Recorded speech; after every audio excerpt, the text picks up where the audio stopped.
When I consider thy heavens, the work of thy fingers, the moon and the stars which thou hast ordained, what is man, that thou art mindful of him, and the Son of Man, that thou visitest him? Please don't let me drown. Please don't let me drown. He telleth the number of the stars. He calleth them all by their names. Great is our Lord, and of great power. His understanding is infinite. Whoa.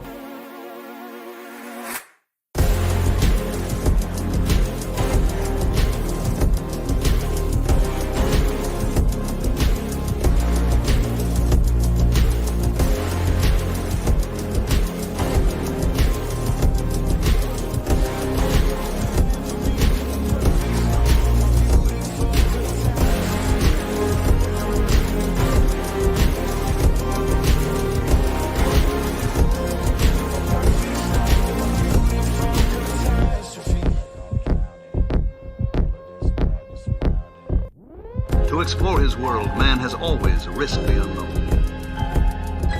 Because it is unknown, and man's nature is to know. But the wisdom that is from above is first pure, then peaceable, gentle, and easy to be entreated, full of mercy and good fruits, without partiality and without hypocrisy. And the fruit of righteousness is sown in peace of them that make peace.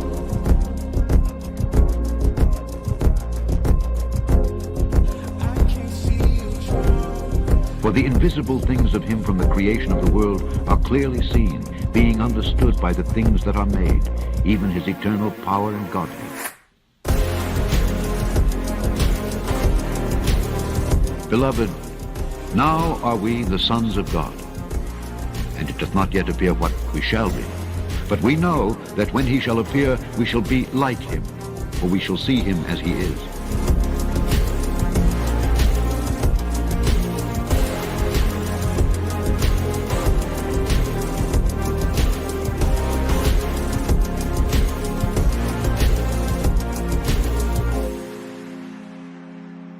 Who being the brightness of his glory and the express image of his person, and upholding all things by the word of his power, when he had by himself purged our sins, sat down on the right hand of the majesty on high. For as the lightning cometh out of the east, and shineth even unto the west, so shall also the coming of the Son of Man be.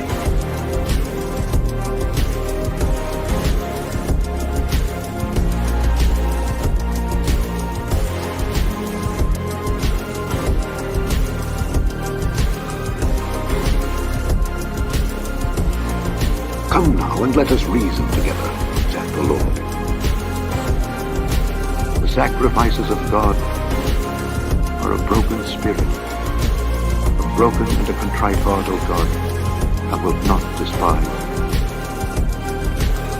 Minus 5, 4, 3, 2, 1, go! Well, hello and welcome to Idol Killer, a ministry dedicated to destroying sacred cows for the cause of Christ. I'm your host, Warren McGrew, and you're tuning in for a delightful conversation with the now infamous Tim Barber from The Overlap Life. Thank you for joining me, Tim. How are you doing? Super happy to be here, man. Really excited about this one, and looking forward to what's going to be a pretty fun conversation, I think. I think so. Now, we were going to bring you on earlier, weren't we? We were. We We were. had a couple of ideas. We had a couple ideas. We were going to bring you on, have some conversations, but then there was a possibility you might be debating a certain someone, and we didn't want our association and friendship to perhaps derail those plans. So we decided to wait and postpone those conversations until after a certain individual was decimated on a platform. No, but Yeah. but it's good to have you here, and for anybody that's tuning in and isn't familiar with the megaton nuclear warhead bomb that was dropped this past weekend, Tim Barber debated the infamous Dr. James White from Alpha and Omega Ministries, a very well-known debater. I think you were his 191st or 192nd debate that he had. So very, very seasoned debater, as he is so oft to remind us in debates and everywhere else. But the topic was does God have exhaustive and perfect knowledge? I think that's what it was. Was it of the future? Does God know the future exhaustively and perfectly? I have a pamphlet around here That's somewhere. what it was. Yeah. Bulletin. Does God know the future exhaustively and perfectly? And so now it was an interesting debate. Now I'm working, just so you know, tirelessly in the old editing suite, just chopping and dicing and scripting. I'm putting hours and hours and hours into this debate review because I think this debate is worth it. I think, I mean, let's face it, I've been in some debates that I don't think rise to the level of that kind of dedication in the booth. But this is an important milestone, I think, because for a lot of time, James has been disparaging the open position. He's engaged with debates with very kind, very scholarly teachers like John Sanders. Dr. Sanders, John Sanders is a sweetheart of a gentleman, very kind. And when he debated James, he thought he was going to enter into a respectful dialogue and exchange of ideas. And so he was in teaching mode and he was trying to teach. He has the heart of a teacher. And James was, taking out the chainsaw of rhetoric and just going to town. And so James has taken on some debate opponents like, oh goodness, why am I drawing a blank? Bob Enyart. Bob Years Enyart. ago. Yes, thank you. That's exactly what I was like, I can't pronounce his last name. It's in here somewhere. But he debated Loved Bob Bob's Enyart. ministry. May he rest in peace. That was a great debate. I think Bob did a wonderful job there. And he was calling him out and saying, like, God became flesh and he did this and did that. And you don't see that as a change in any respect. And James was like, no, but there, James has had a bunch of debates on these, but for years he's been calling it, heretical and all sorts of nonsense. And so it was nice to see a debate where I think you were in that same kind of mode of Sanders, where you're trying to be respectful and kind and all of that, brotherly, but at the same time you're like, no, I'm not going to sit here and be pushed around. I'm going to push back a little bit. I'm going to challenge you. I'm going to point out those inconsistencies. So this was a very lively debate. It was very very entertaining. My son watched the live stream with us and he had a wonderful time. I wanted to say something about that briefly, because in the little 5 to 10 minute intermission between the rebuttal and the cross-examination, I just decided to pop my head in on the Idol Killer live stream of the debate and saw Mason holding down the fort and talking to everybody and asking them what they thought about the Olympics. And I was just like, man, Mason is one of the coolest guys I know. I haven't even officially met him yet. So let him know that he's got a big fan in me too. I definitely will. Yeah. I was like, son, I'm taking advantage of that intermission. I was like, I'll be right back. He had no idea I was going to leave him alone. And later he's like, Dad, I was so nervous. I didn't know what to say. I was just really uncomfortable. And I was like, you did good, son. You did good. He was great. Everybody. I appreciate those kind words. I know they're going to mean a lot to him. So we enter into this debate. And like I said, I'm preparing a very in-depth analysis of the arguments. I'm going to try and be as fair as I can. I obviously have a bias, but I'm going to try and be as fair as I can. One of the things that I'm doing is I'm taking James White and your statements from the transcripts, and I'm putting those each individually into an AI. I'm asking it, because I don't want to be accused of bias, I'm asking it to go through and pull out the key points, the key argumentations, and I'm using that as kind of a guide to say these are the main central focus. And then, of course, if I see anything that I think is important, like maybe the AI missed James referencing Ephesians 1 or something, I'll pull that out and add that in. But what I want to do is I want to go through this debate. I want to lay out his opening statement, your opening statement, the rebuttal, the cross-ex, and I want to flow that all the way through to the very end. And I want to see which one of James's points made it successfully, to the end without being refuted or argued strongly against. And I want to see which one of your points did the same. And then we can kind of tally it up and see, which points flowed all the way through the end. And there's some pushback. So one of the things I'm going to address in this, and I've already told you about this, James has attacked you, criticized you. Criticized might be a better word. I would say criticized. Yeah, criticized you for introducing a new argument in the closing statement. You brought up Augustine and Manichaeism, and I went back, I looked at the transcript. I don't see that being spoken of prior to that. And I was like, well, that actually is a fair criticism. If it's being introduced as a new argument, I've made the same mistake when I was debating. I would bring up new arguments in the end because I thought I'm arguing all the way to the end. I didn't understand debate structure. I think that 100% valid criticism. That part, I'm like, there are definitely some warts on this performance. It wasn't a perfect, clean record all the way through. I definitely, there's some things that I would do differently in retrospect. And that's genuinely a rookie mistake on my part. Yeah, but it's not. I don't think it's malicious. I don't think that it's something that isn't a common mistake among debaters. This is a common issue. But this was your first public debate, formal debate. But I think you said it was your third debate over. What were the other two debates, if you don't mind me asking? What were those like? Yeah. One of them was on the nature and structure of the church, which is a fun one. It's an ecclesiological debate where I was debating a Catholic, and the other, my side was more of like what's been called like a simple church, organic church kind of a view, where I don't think when you pick up the New Testament, you read it from Matthew 1 to Revelation 22, you don't see, denominations and clergy and the clergy laity divide, and you don't see sermons to a captive audience every week.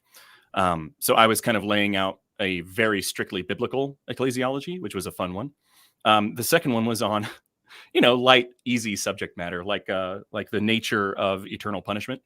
Oh, wow. So yeah, I take the annihilationist or conditionalist view on that, and had a debate against an eternal conscious torment proponent. And since they only have 3 verses, that one was really easy to prepare for too. So yeah, see, we're in agreement on that as well.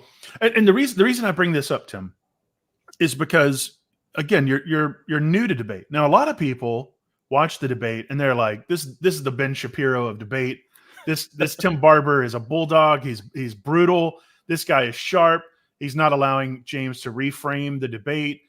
When James tries to reframe it, Tim just shuts it down and maintains position. There's a lot of really good, compliments and kind words. Of course, from the other side of the aisle, there was also some, heretic, that kind of stuff. But I wanted to bring this up because it's a bit of a faux pas, but it's not at the end of the deal. At the end of the day, it's not a deal breaker. It doesn't mean all of a sudden everything else that we said in the debate is valid. It is no longer valid. But James is a very experienced debater. He's debated 191 times. You were the 191st. And we'll note that he gets up after you gave your opening statement, and he attacked you for not refuting his opening statement. Now, James is an experienced debater. He knows opening statements are where you lay out your case or your counter case. These are the arguments for, the arguments against. Primarily, you want to build a positive affirmation of your own view. And then in the rebuttal, you're addressing the claims that were made in the opening. But James came up and committed a rookie mistake. He committed a rookie mistake, and he said you didn't refute him in your opening statement. So now, if we're going to criticize you for introducing an argument at the tail end of your close, I think it's only fair that we point out how James failed in this area too. And now when you're under the limelight, when the stage lights are on you, I can only imagine that it's stressful and it's easy to make those kind of mistakes. So I'm not going to go in there and go, oh, James lost the debate. He, ha ha ha. He said, Tim didn't refute him. He lost the debate. Any more than I'm going to come in and say you lost the debate because you introduced a new argument at the tail end. It was a small thing that both of you did. And yet James harped on that. And he's harped on that so much since that debate. It's been on Twitter. He's preached about it from the pulpit. He's taught about it in a mini conference, and he went on the dividing line. And in this debate, Tim, I don't know if you're familiar with just how much of a tizzy you sent Dr. White into. But immediately following the debate, he went in and he posted to Twitter, and he was attacking you. He then went into the mini conference the next Saturday and spent a good portion of that attacking you. Then he went in to preach on Psalm 33 on Sunday and used a portion of his sermon to attack you. And then he went on Monday on the dividing line and attacked you again. Now, you were very kind. Criticized. Okay, you may say criticized. Some of it I think was Sure. An attack, because he said he treated it as though it was ill intent, not a novice mistake or one where we disagree, because he's elevated this now and saying he will never debate you again. And I don't think it's because he performed so well in that debate, or that you were so, wild and off the cuff that, I don't think that's the case. I think that James knows deep down in his heart of hearts that he bombed. He had some arguments, not to say that he didn't, but they just fell flat. And what I want to do with this episode, this isn't going to be the in-depth edited debate review, but I want to deal with the fallout from this debate, particularly insinuating that you read from a script, that you just went in there and you predestined your responses ahead of time without any regard for responding to him. That you did not act like you actually believe dynamic omniscience, but you acted like you believe all things were decreed in eternity past, or at least when this debate challenge was accepted. And you just came in with prepared remarks and didn't deviate from that. And that's how he's framing it. But before we let you speak to that, there's somebody else that I want to hear from. And I'm going to put him up on the screen right now. And let's give this gentleman a listen. Now, you are relatively new at debating. I'm relatively new at debate. I'm significantly new compared to James White. I think I've had like maybe somewhere between 5 or 7 debates, right? Nowhere near we're rookies over here. So let's talk to somebody that's not a rookie. Let's see what this gentleman has to say about it. What does your debate prep look like from start to finish? Well, first I have my affirmative case that I develop, and then I need to anticipate what objections my opponent will raise to that case. And in order to anticipate those objections, I need to read what my opponent has published on the issue. I will watch any videos or listen to recordings that he has made in which he addresses these issues. Sometimes I'll even talk to people who are students in his classes who can tell me privately insights into his thinking and character. And then on the basis of that knowledge, I prepare responses to anticipated objections that I think that he will bring up.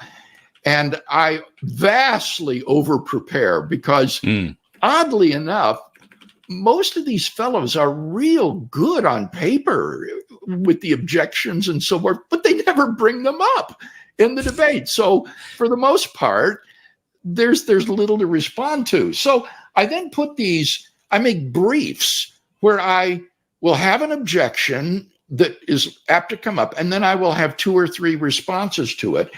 And then I file these briefs into folders, and I have some of them right here with me.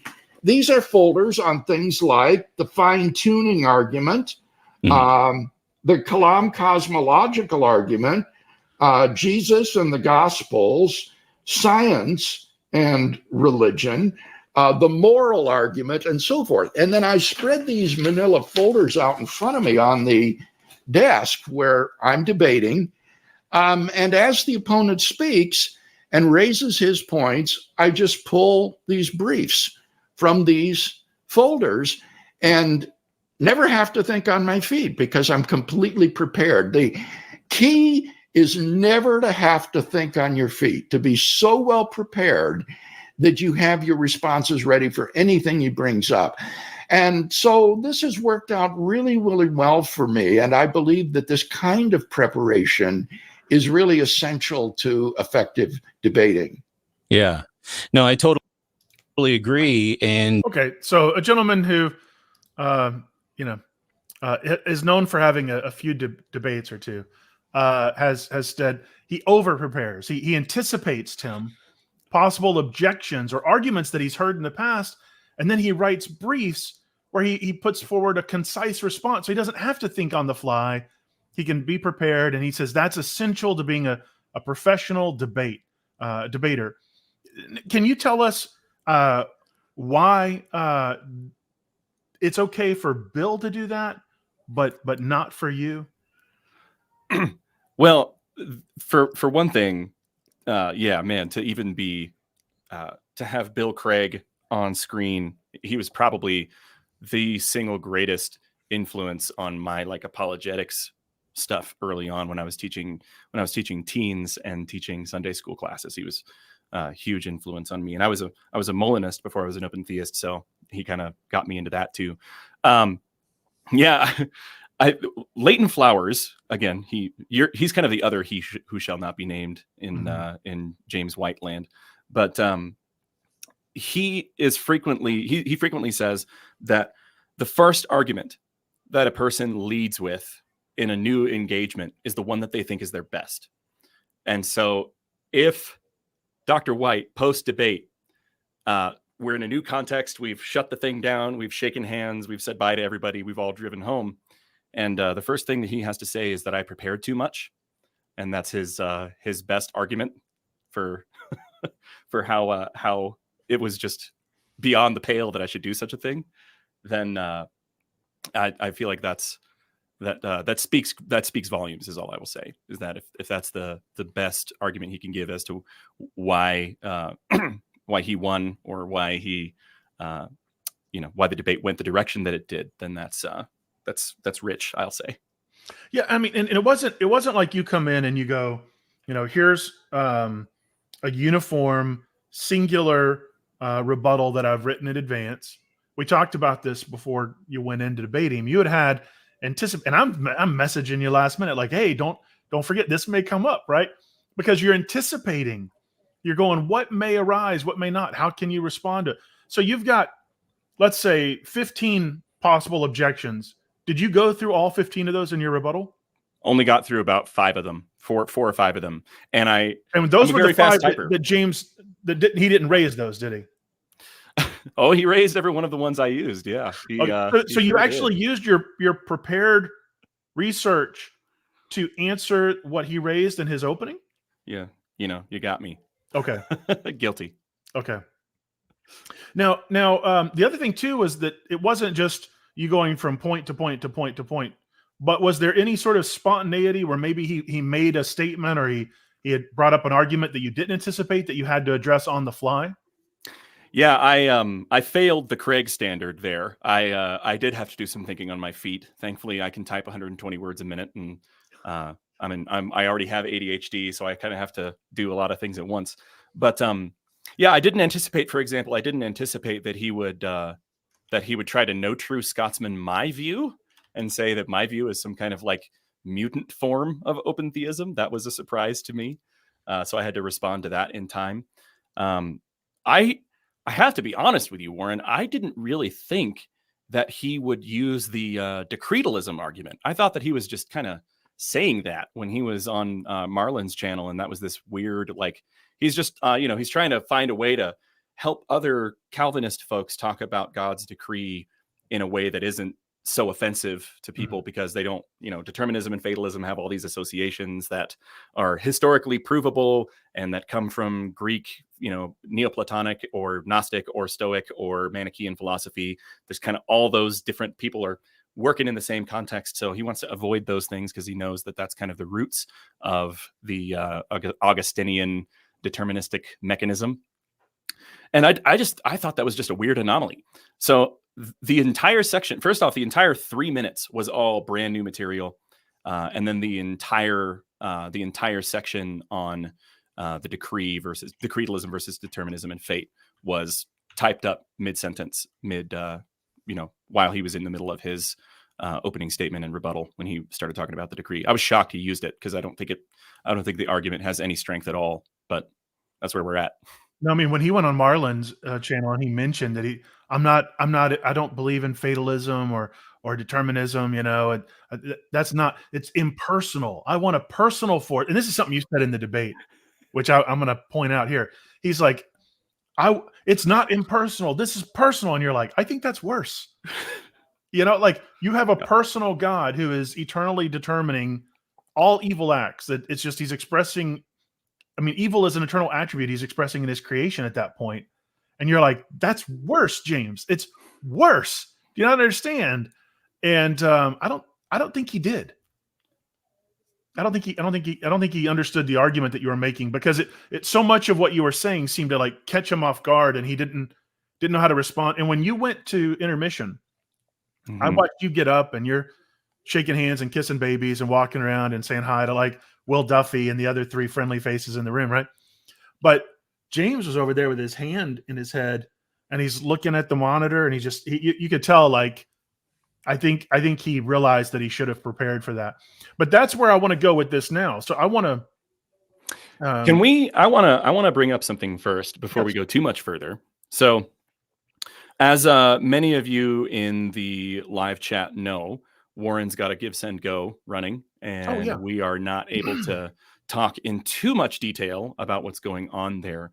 But I know from other angles and from other sources of giving, like you guys in your generous super chats and all that, he's over the goal that he was looking at. But there's always unforeseen things. There's always extra stuff. There's always the day after we hit the goal, I got hit with about a $6,500 surprise. Exactly. There's always things you don't expect. Yeah. So here's what I wanted to do as my thanks for Warren, just for your content, for really everything, for your help and everything that you've rendered to me over the months leading up to the debate, and just the positive influence that you are on kind of the YouTube theology community. I think you are you're an awesome person in this way, and I'm really thankful for that. I wanted to go ahead and give an opportunity. If anybody wanted to get a copy of my book, but you didn't want to drop the $7 to get a copy, I've set up a page at theoverlap.life/Warren. So anybody historically who has given to this thing, anybody who has gone and supported it, you can go and just upload a screenshot of your donation amount, whatever you did, and then give me your email and decide whether you want the PDF or the audiobook version, and you can get a copy of my book for free. Man, thank you, Tim. That's really awesome, and it's a good book. James did read it. James White endorsed this book, so he said he read it before the debate, so he didn't come into this completely unprepared. He said he read your book, and he referenced it in the debate itself. So this wasn't like a situation where he came in completely unprepared, but there's somebody else here that has something to say about how to prepare for a debate, and that would be Dr. James White. So I want you guys to listen to what James says about this. The facts on your side, that your argument would be, well, that's impossible because of this fact and this fact and this and this and this, not just a bunch of I'm just far better known than you are, or so on and so forth. But that is pretty much how liberalism views conservatism. While conservative seminaries, you study what liberals believe and why they believe it. That's not the case in liberal seminaries. You don't invest time to worry about these things. And those of you who followed the debates I've done in the past, that's exactly how Peter Stravinskas treated me. That's how Barry Lynn treated me. That's how John Shelby Spong treated me. It was painfully obvious that Dr. Ehrman had done no particular preparation for this debate. He did not know who I was. He had not even so much, I think, as Googled my name. He didn't know where I lived. He hadn't read any of my materials, hadn't listened to any of my debate, didn't know what my positions would be at all. And in fact, David Wheaton asked him the night before, what do you do to prepare for a debate like this? And he said, well, I don't do anything. This is my field. This is what I've done for 25, 30 years. I don't need to do any preparation. And so he didn't. And so as a result, he blundered a number of times because he simply either didn't listen carefully enough to what I was saying or, more to the point, assumed things that were completely wrong about what I was saying. A number of times, one of the leading textual critical scholars in the United States could not even follow a basic argument that I was making because he didn't take the time to find out who I am, what I believe, where I'm coming from. Just that's just how the left is. That's just the direction that they go. So James is criticizing Bart Ehrman and saying, look, he made like no real preparation. Now, to James's credit, coming into this debate, it seems like he read at least a portion of your book, maybe the whole thing. So we're not saying he made no preparation. We're saying he made, I think, the bare minimum. I think he made the bare minimum. Now, did you guys talk about your book at all before the debate? Yeah, it's so funny, man. Leading up to the debate, I actually had, and people didn't believe me. I had to show people screenshots, to be honest, because they didn't believe this. But leading up to the debate, there was a kind of a three-way email thread between me and Dr. White and Pastor Carlson, Aaron Carlson of New City, Denver. And it was, Warren, it was downright pleasant. He got the book. He literally bought a copy of my book, and then I went and I gave him access to the audiobook too, because I know he drives a lot and is on the road, so I gave him that. He took all the audio files and mushed them down into one big 6-hour honking thing and listened to it on like 1.5 speed, and we went back and forth questions, and we share. I'm an amil partial preterist. Again, if this is all Greek to you, don't worry about it, but I'm an amil partial preterist. Mm-hmm. And he's a post-mill theonomist. I don't have an affinity for everything. There's a lot about that view I ardently dislike, but there are a few shared assumptions that kind of set us next to premillennialists where like we stand in agreement on these things, and premill folks are kind of believing something else. But it was great. I can tell you the quote that he gets is that he quoted from the debate is pretty far into the book. It's several hours. So I know he did give it a real honest to God try. He really did listen to it. And from all that I can gather, he really seemed to enjoy it. There was a lot that he gave me a couple of jabs, and it was all in good fun. He would say, for example, there's a lot that I agree with in here. Of course, Tim, we all in my camp ground this in God's kingly sovereignty, and that's how we know that it's going to come to pass.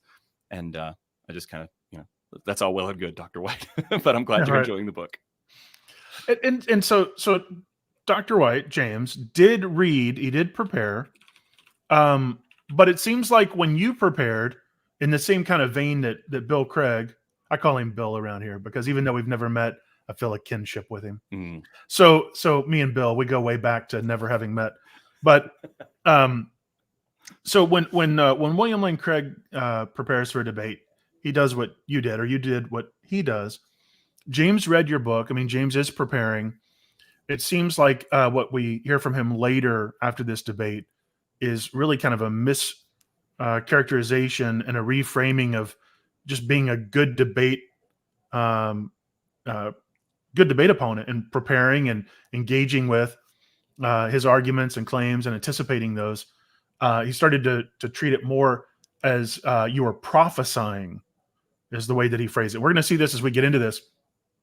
But one of the things that he said at the outset of the debate, and this tells me that he did not ask enough questions of you prior to the debate, which if anybody's watching, there's two types of debates. There's high conflict, where you genuinely despise one another and you're there and you're like, we want as little interaction as we can before the debate. I know your statement, you know mine. This is the proposition. Here's my materials. Here's yours. We'll mix it up in the ring. Those are rare debates. Those are more like your online, lay level debates. Your scholarly debates, your theologian, your professional, like on stage with a pulpit in front of you.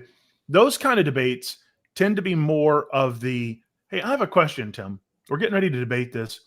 What's your view? You're an open theist. What's your view on this? Does God know it this way or does God know it that way? How do you understand? Because I want to interact with your view and understand. Now, I'm not going to give you all of the arguments I'm going to use against you, but I'm going to ask you what your view is. And out of, good faith interlocutor, you go, this is what my view is. And Sometimes it's in text form, sometimes it's a phone call, but this way you're actually able to interact with each other. But I don't think James did that to the degree that he wish he had, and we're going to see why. Let's see, right here. Jesus means there is a sovereign decree, and that's why God knows the future exhaustively. Because that would involve millions, if not billions, of allegedly free, unknowable choices by human beings. And I don't know what position Tim's going to take tonight, but most open theists say God cannot know what autonomous free creatures are going to do. So James tells us he doesn't know what position you're going to take in a debate on this very topic. So at the very outset of the debate, this is in his opening statement, this is at the 15-minute mark, he's telling us he didn't ask enough questions. He didn't look into your views enough to actually know where you're coming from so as to anticipate your view, to adequately engage it and refute it. Because that's his goal, is to refute it. I can speak to this a little bit too, because so he had, I don't know if anybody on the stream or in the chat listened to his dividing line from last night, this morning, something like that. But he mentioned kind of, he was like 2/3, 3/4 of the way through his most recent dividing line. And he mentioned he even watched some of my YouTube videos.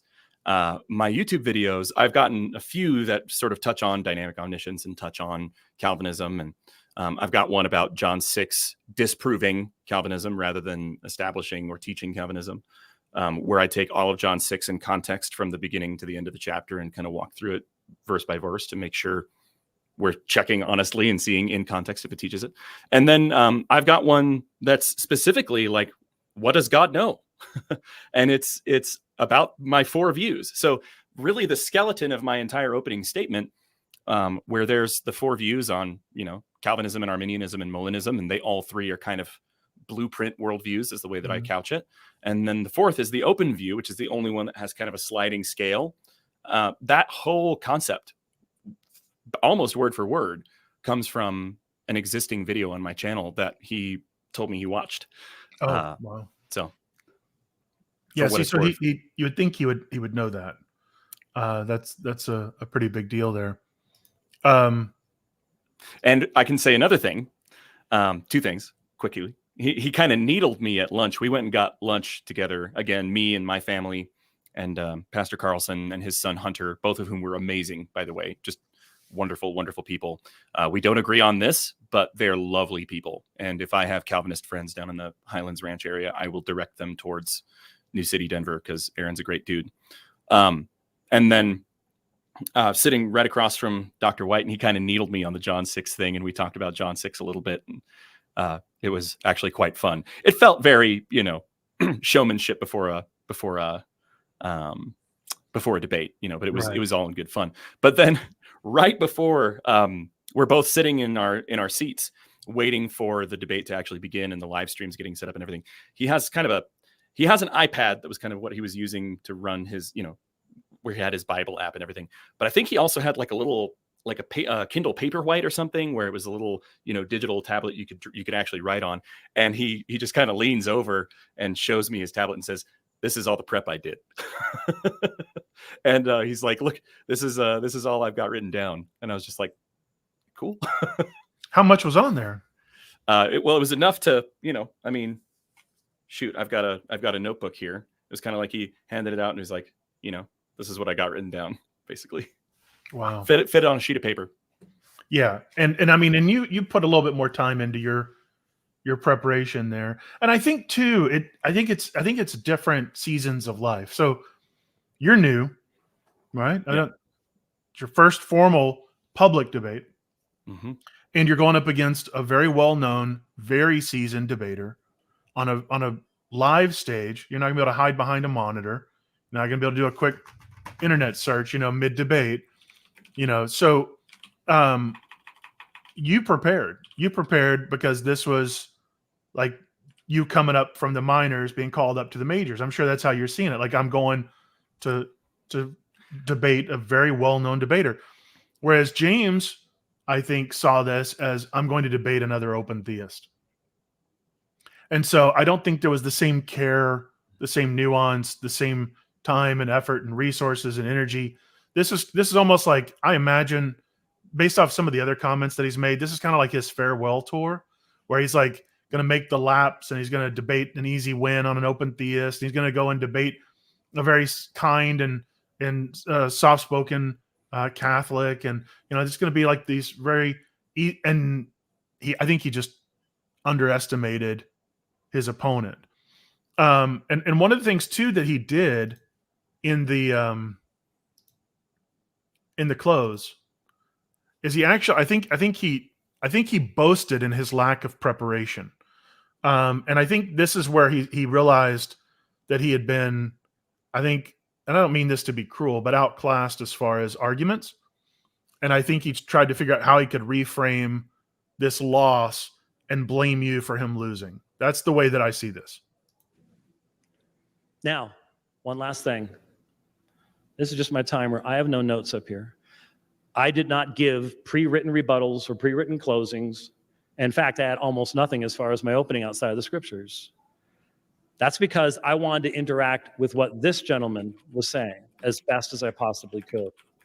And I wanted to do that so that you all could hear the best debate you could hear this evening, because you've come out to do that. So what's interesting is he says he wants to give the people that are tuning in and coming out the best debate they could by not taking notes, by not having some structured rebuttal that he could drag and drop arguments into as they were presented. It seemed like he's boasting in his lack of preparation, because that's how a good debate should be run, which is completely contrary to what he had said on his own program about Bart Ehrman. And there was another gentleman, I should give him credit. I'll give him credit in the video description, because he's the one that found that link, unless you know his name off the top. I want to say Nick Norelli. Nick, yes. What I'll do is shout out to Nick for finding that. I should have given you credit at the top of the hour. He listed about 3 different clips from James White. JP, if you're watching, JP knows Nick. Sam Shamoon know Nick. He's been around for a while. He just kind of came out on the YouTube platform. I don't know Nick very well. He was a blogger like a long time ago. He's been around. He looks, man, I don't know how old he is, but if you've been around long enough to do something for 20 years, I hope I look that good. He looks good. But I want to give him credit for finding those, and he seemed to be very charitable. He doesn't hold our view, but he was able to fairly represent it and engage in it, and he held James accountable for this contradiction. So I'll put a link to that gentleman's channel in the description, just as a thank you for that. But yeah, so James comes in, and in these other programs, he's complaining how his debate opponents don't prepare. They're coming in, they're flying by the seat of their pants. And then in his own debate with you, he goes, I don't know what his view is on this. And then in his close, he says, I don't have notes. I didn't prepare anything. It's just me and my Bible, and I did that for you guys. Now, which is it? Is it that you didn't prepare because that's what a good debate requires? Or is it that you didn't prepare because you were overconfident and, respectfully as I can, lazy, and you went against all of the good principles that you knew a debate rose and fell on, that you had articulated for over the years of your ministry, and you just set that aside? I think what we see is James seriously underestimating you as a debate opponent, failing to respect the position, and now trying to recover from it. But the reason we're doing this is not just to pick on James. We're not coming in and going, oh yeah, you didn't prepare. I think that's true, right? I think that's true. But if James didn't blow this up and attack your character over this, which is the way I see this, we wouldn't even be having this response. This is really, that's what this is. It's a response. Is there anything you want to add to that before I put this next thing on the screen?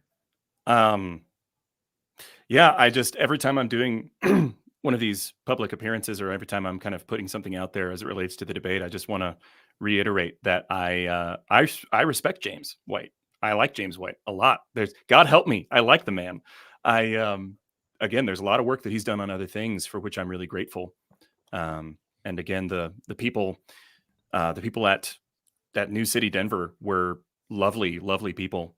They took really great care of my family and I. They were very kind and very welcoming. And, it could be pretty easy being my first time public debate, going to debate James White and be his 191st debate, and knowing that he's Calvinist. He picked the proposition, he picked the order of who would go first, and I didn't see any reason to disagree, but he kind of had his say on that. Go into a debate hosted by a Calvinist church with a Calvinist pastor kind of running and operating the thing, and have an audience that was 98% Calvinist, and have that be kind of a threatening scenario. But, I can imagine that'd be a little intimidating. Yeah, but it was, I don't know. I felt like I was really enjoying it, and there was definitely the kindness of the people there was really helpful to me in helping me to be at ease and to try to just put forth the best arguments I could. But I really cared. I was really appreciative of them. I want to make sure I say that every time I go out and do one of these. Right. You don't want to be seen as unnecessarily caustic or antagonistic or, right. Misrepresenting the way that they treated you. And I'm not Chris Fisher. Drink. So the thing about I think your everyday Calvinist, your lay level Calvinist, they generally just love Jesus, and they think this system of Calvinism is the best understanding for the biblical data that they had at that time. But they're first and foremost Christians, and they love Jesus, and they're following him and being conformed more into his image and likeness. And they're trying to wrestle with how do we square Calvinism with our faith. And I think that's kind of your typical Calvinist. So I don't ever make it a salvific issue or raise it to that level. And I will say, I watched part of his debate with the I think his name was Alex. He was a Catholic the week before. Sylvester Stallone. And James was downright delightful. He was charming. He was amicable and friendly and jovial. And I go, if this was James White's persona online, I would still to this day be the biggest James White fan there is. That's the side of James that I love. Now, I'm hoping James continues his farewell tour and we see more and more of that. And we see maybe he stops debating and he goes online and does more dividing line stuff. But I want to see that part of James, because the cantankerous, bitter, like I'm fighting for, Reformed theology and the Westminster Confession and decretalism, whatever we want to, determinism. That James tends to get very mean-spirited and caustic, and he treats it like he's dealing with unbelievers. And I think that's in part because of what like Dort has to say about those who reject it are not, good and noble people. But when he's debating like other propositions and he's not on the defense of Calvinism, like he's actually a likable guy in many cases, and it's like, I want to see more of that for James. Not only do I think that would be a good thing for his ministry, but I think that would continue to be a good thing for the cause of Christ. And even for my own self, like I'm looking and I go, sometimes I can be a little caustic and a little snide, a little sarcastic. Like I need to take a lesson out of James White's book when he debated Alex and try and be more Christ-like, I think, like James was in that debate, So, so there's always room for us to improve. I'm not coming in here trying to be holier than thou. I'm on the same level as James. I've played in the same dirt that he's played in, so I didn't come out any cleaner than he did. But I appreciate you pointing us back to that, because at the end of the day, the Bible says they're going to know us by our love. And so I think that's really important. I want to speak to that briefly, just on kind of internet disagreement among Christians in general. I think we're so far down the road of denominational splits and doctrinal disagreements, and so many of these things, like in the eschatological realm, for example, like the scriptures aren't self-evident one way or the other. I've got people who got really good arguments for a pre-mill and an amill and a post-mill stance, and they don't present themselves self-evidently be understood one way or another. But what is self-evident and very easy to understand is what Jesus said in John 17, that the world will know that the Father sent him when we are one, even as he and the Father are one.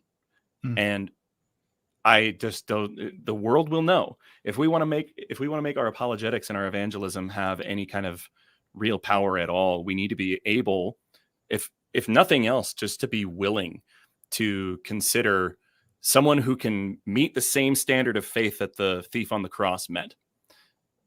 Just recognizing Jesus as King and asking him to remember you, and treat that person like their brother or sister in Christ. And I ironically have kind of a Spurgeon quote that always comes to mind when I think about this, because I'm surrounded on all sides by people who disagree with me, Warren, on at least a couple of things, but probably a lot of things. And so there's always a Spurgeon quote that I think of, where Spurgeon was a famous Calvinist, of course, and there was a guy named George Herbert who was a high churchman, is what he calls it, right? And the Spurgeon quote goes something like, "Now my soul hates high churchism, or now I hate high churchism the way my soul hates Satan, but I love George Herbert, though he is a desperately high churchman. Show me a man who loves my Lord the way that George Herbert does, and I will be compelled to love him because he loves my Lord." And if he can say that about someone with whom he disagrees on something where he would say, if I were to paraphrase this, I hate Calvinism like my soul hates Satan, but I love James White. Yeah. And I want to be able to say that about people that I disagree with, as long as they're good word. Christian. Yeah, very good word. Thank you for that, because we do tend to lose sight of that, even in the online, especially like on Twitter. Man, it's a cesspool.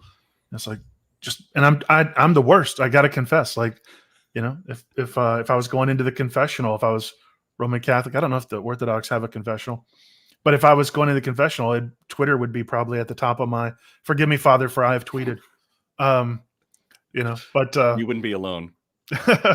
So here we go. So here's what James put out the night. Speaking of tweets, actually, so that was an accidental transition. James put this out the night of the debate. Let's see if I can zoom in on it. He said, "Thanks to everyone who came out or watched online tonight's debate. Pretty disappointing on many levels, but hopefully still useful despite that. I will be establishing a new rule for all future debates. Seriously. If you must read your opening statement, fine. However, rebuttals and closing statements should reflect the actual debate as it is taking place. Having your rebuttals and closing statements written out beforehand simply means you are not debating. You are just there to make a presentation that will be interrupted by the other guy once in a while. That's not debating. If you can't listen, take notes, and then interact, most people can't do that, then maybe you should reconsider doing debates. Flowers did it to me twice, Aiken did it twice, and Tim Barber did it tonight. There won't be a twice. It's disrespectful to your opponent, to the topic, and to the audience." Now, this is a completely different James White than the one that agreed with Bill Craig and James White of the past, because he would argue that not being prepared and not taking notes and not having anticipated objections and really thought them through, so you're bringing your best arguments, he would say that's disrespectful.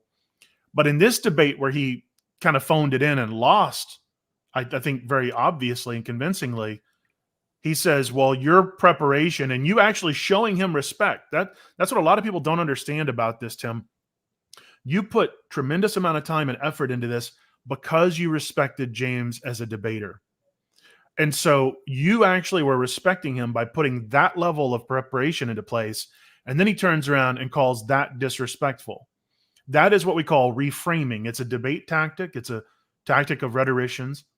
So he's going to take you actually prepping and coming in to give the best arguments you can against a man that you respect.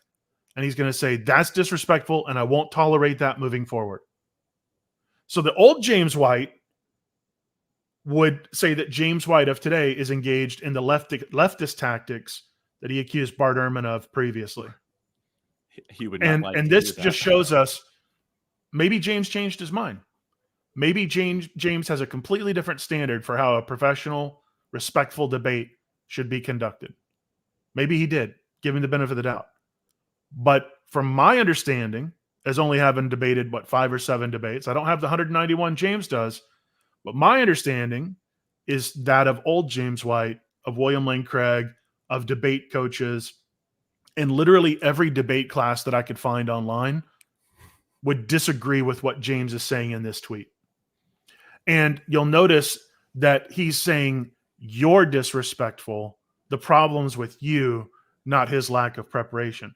Now, for other reasons that will go unmentioned, I've had to research what's called a narcissistic wound.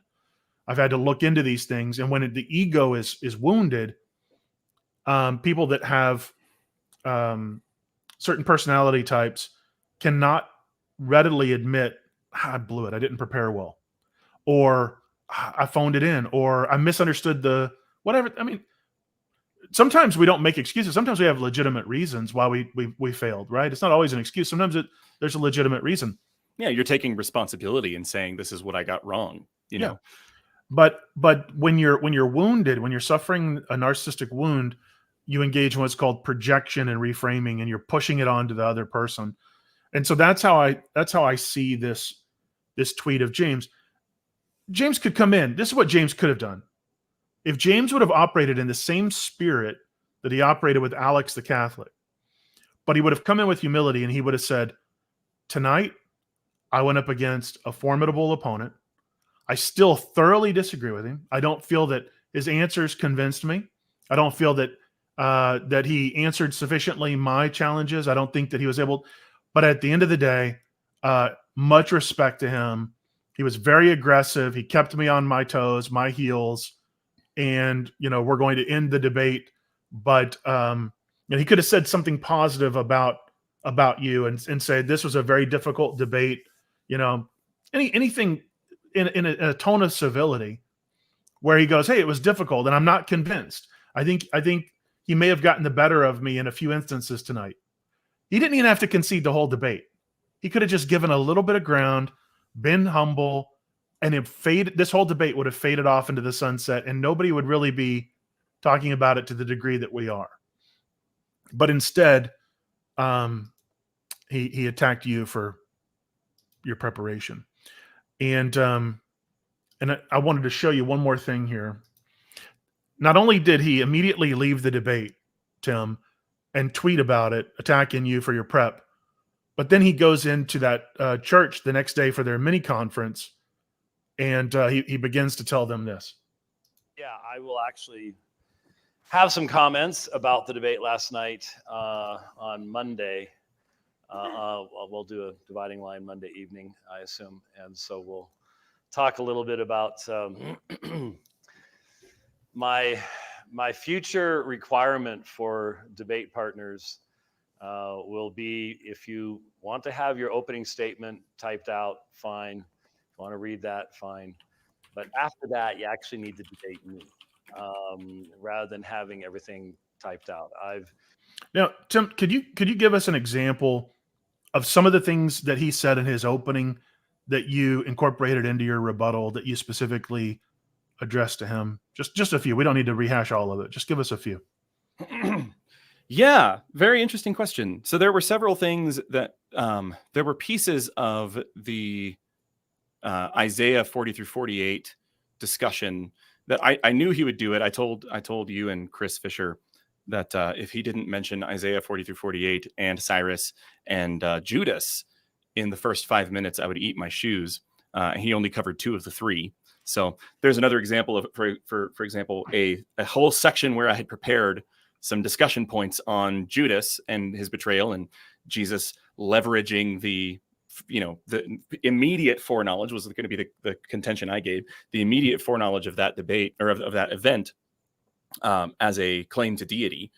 So I had, prepared a response for that, never used it. But he did use Isaiah. He did use Cyrus. My rebuttal, again, probably the first 3 minutes of it was all brand new material. So again, when he's trying to straw man my view, now I do like to, this may just be, I consider this me trying to be very careful with how I speak and how I communicate. I consider this, I don't want to leave it up to how I'm going to be speaking in the moment in order to communicate something the right way.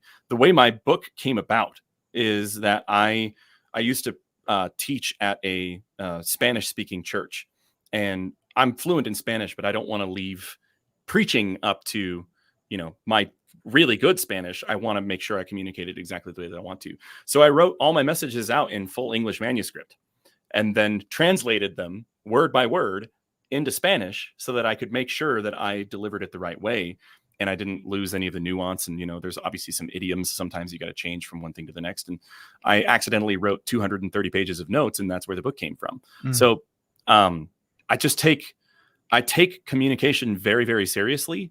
And so in the debate, I wrote everything down that I wanted to say and modified all of it live in the middle of it, simply because I don't want to go up there and start a sentence and then have ADHD sort of squirrel me away on another point without establishing what I wanted to communicate. Right.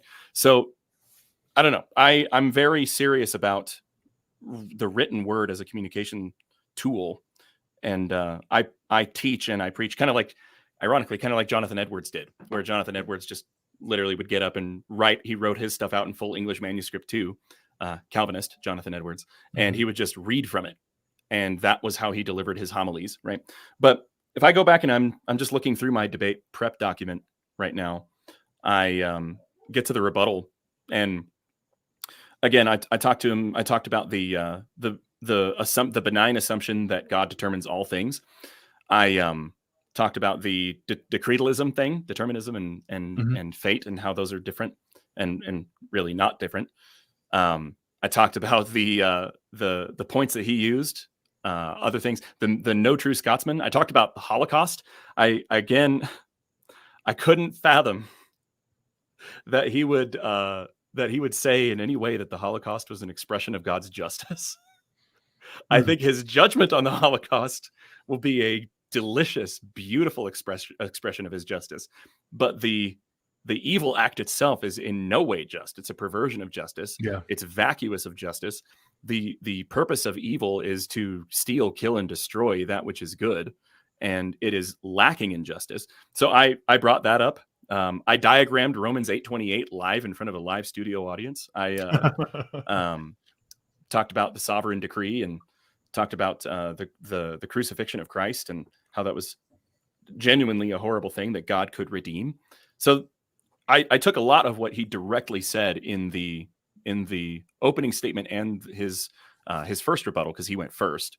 I pulled from both of those different pools of content, and I probably, out of my 10-minute rebuttal, at least a solid 4 or 5 minutes of it was completely new material that I wrote in the middle of it. And then the rest of it was just anticipating and having your William Lane Craig briefs.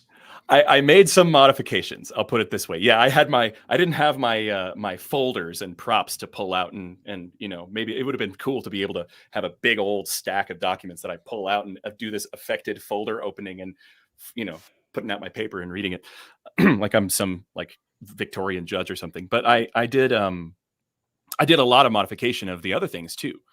So, for example, I recognized I had made I'd lost a really wonderful opportunity. I could have written it to where I instead of saying that it collapses it down into, everything happens because of God's decree, I just saw an opportunity to borrow his turn of phrase and say that it flattens it out into God's decree. So I made a couple of modifications like that. But no, I resonate a lot with what Bill Craig said. That's exactly what I was trying to do. I wanted to eliminate as much on my feet thinking as I could, but there was still a fair bit of that I had to do. And just about everything that you heard was modified in some way. Mm. And I'm an over prepper too. Like I for the last several years, I've debated the topics of total depravity and dynamic omniscience, mostly total depravity. So one of the things that I did in anticipation of my debates was I looked up every verse that I could find that was used as a proof text, and then I exegeted it. And so I have a file, and it's digital. So every time I go in to debate total depravity, I can do a word search. I can do a book, chapter, and verse search.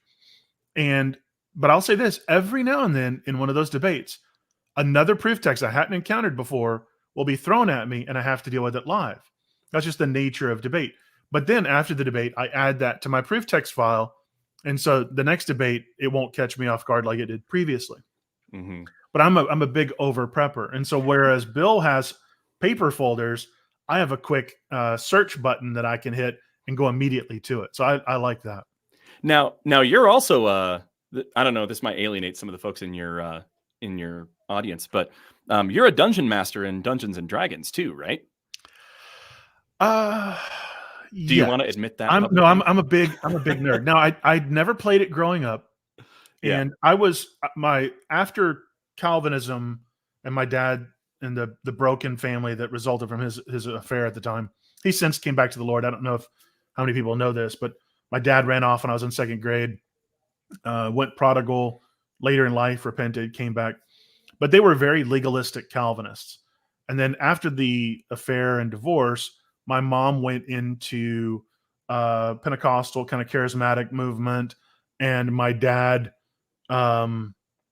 eventually went into that same kind of movement, but much later. And so the legalism would tell me, He-Man and Dungeons and Dragons are satanic. And then the Pentecostal would be like, you're inviting demons, So I got it from both ends growing up. So as an adult, I'd been away from that my whole life. And then I had a friend who's like, Warren, you tell stories. It's just guided narrative is all it is. And you're inviting the characters to be played by your friends, and explain it to me. And I was like, okay, but where's the demonic part? And they're like, if you want it to be a demonic story, it'll be demonic. It could be a mystery. It could be a whodunit. It could be, there's so many, it's a mechanic is all it is. Yeah. And once I understood it, I was like, this is actually really fun. And so I can even go in and I'll have AI create stories for my kids, bedtime stories. And I'll say, okay, what character do you want to be? What character do you want to be? What character do you want to be? All right. And I'll create the scene, and I'll tell the AI to lead us into something. And then it'll stop and ask what each character wants to do. And I'll let the AI basically be the DM, and my children will give their answer, and they love it because it's an interactive bedtime story. Yeah. Right? But for the super religious, the legalistic that aren't familiar with what DM dungeon masters and Dungeons and Dragons can be, it is a little offensive. But no, I have a blast. I have a blast playing it. It's a lot of fun. Same thing here. Okay, so the reason I bring it up, and sorry, I appreciate you giving me an opportunity to put that disclaimer out there. I don't want half my subscribers going, Satanism, I'm out of here. He rolled a D20. Yeah. So I'm a dungeon master too. I love playing D&D. I play D&D with my kids. It's guided storytelling. You can make a story that's like Lord of the Rings, right? I've done stories very much that take the shape of Lord of the Rings with the people that I'm playing with. But the reason I mention it is because there's a great bit of DM advice that I was given a long time ago, which is you prep everything that you don't want to improvise at the table. That's, the dungeon master is responsible for figuring out all of the different story elements, and the players are only responsible for what the players do and their choices, and then they roll dice to see how things go and what sorts of outcomes they get, right? But the dungeon master is responsible for everything else. They're responsible for the rules of the world. They're responsible for the behaviors of the other characters that are non-player characters. They're responsible for figuring out how different decisions can be made. What is the setting? What are the rules of the setting? And all of those different things. And so if you're doing, if you're setting up a good game of D&D, a good DM doesn't just show up to the game late with nothing prepped. They have books no of maps lore drawn and out. character backgrounds, and I've got, you get a big map that you draw out, or you make one digitally or something like that. You might write really cool dialogue for your bad guys so that it's a good experience for the people who are there playing a game live, right? And it's the preparation work that if I improvise several things in a game of D&D, but I prep what I don't want to improvise at the table. So that was kind of the thinking I took into the debate was I want to prepare everything I don't want to improvise, right? Now, and you were grounding your knowledge of a potential future in James White's present character and arguments, right? So you knew all of the possible moves that maybe not all of the possible moves because you're finite. I anticipated several. But you anticipated most of the possible moves that James would make, and you prepared counter responses. Mm-hmm. But James's position would deny God has that power and freedom. So I just want to draw that out to the audience. that in James's view, you have certain freedoms and attributes and abilities that God doesn't. And they're going to go, well, you can sin, God can't. That's typically the response you're going to have. But wait a minute. You're telling me I can anticipate possible outcomes grounded in the present character, circumstances, even past behavior, and anticipate possible futures and prepare a response for each one of those. James called it prophecy, by the way. James, I'm not kidding. James called preparation and anticipating possible futures prophecy when he was mocking your preparation, called it prophecy. But he's going to deny that God can actually prophesy that same way. So I just want to draw that out. It's so bizarre. Yeah. It's extremely inconsistent. And I think the more that James talks against open theism, the more he's actually getting people to go, wait a minute, this is really bad. I used to think it was heretical. Now I'm not so sure. I used to be on the fence. Now I'm in the camp. So James is the gift that keeps giving for this particular view of Scripture. But he keeps hurting his own cause. And so James is a professing Christian. And this is one thing I want people to understand. I don't want James's ministry to tank. I want James's doctrine to come in line with truth and continue to point people to Christ. That's what I want his platform to be blessed. I want James to be blessed. And I want James to point people into more and more truth. I don't want James thinking that God decreed him to have false beliefs as a spirit-filled, regenerated Christian, as you noted in the debate. And I don't want him thinking that God decreed him to deceive others by repeating that deception. So what I want James to know is that God is desiring to lead him into all truth, and that God is not deceiving him, that any sort of deception we have is self-deception or ignorance. But let me bring this back up on screen here. I've gone through that 5 times now. Jimmy Akin did it twice a few months ago in Louisiana, where I was just sort of the intermission entertainment in his presentation. Didn't matter what I said; he wasn't going to be interacting with me anyways. And when I would challenge him, he would be like, "I'm not going to argue about words. The Bible says not to do that." And they just go on with his presentation. It's like, that's not a debate, so we're not going to do that anymore. And then a guy some of you may have heard of did that to me twice by the name of Leighton Flowers. And he's always had all of his stuff typed out. And then last night, Tim did. And again, there's nothing wrong with typing out and anticipating. Like, that's actually what's required to be a respectful debate in an opponent. And the problem is that a debate is not a prophecy conference. Okay, in other words, you're not trying to prophesy what the other guy's position is going to be. Now, that does not mean you don't prepare. I knew where Tim was going to go. And it doesn't mean you can't preemptorily answer his position in your own presentation. I'm not talking about any of that. Rebuttals are supposed to be based upon what the other guy said. And last night, for example, in the rebuttal, when Tim talked about me, he spent a bunch of time talking about metaphor and anthropomorphisms, 2 terms I'd never even used. Okay, so Tim, James never used the term metaphor or anthropomorphism. Therefore, the statements you made surrounding that were completely unrelated to anything he had said, and you were just going off a script that wasn't even based in the reality of the present debate, right? Wrong. Totally. Okay. Yeah. It's hilarious because he wants to be able to charge me with entailments of my view, right?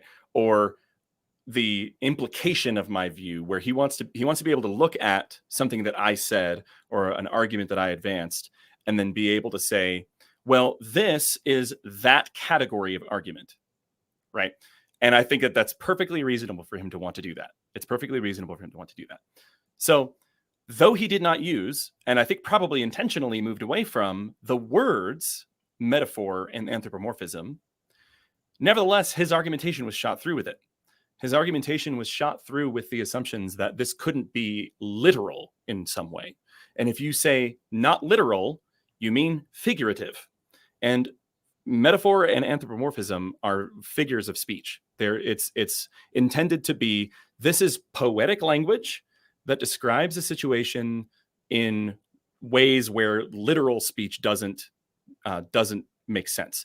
But he takes a specific version of that, which is the way that Calvinists talk about, well, passages that just couldn't possibly mean what they say, right?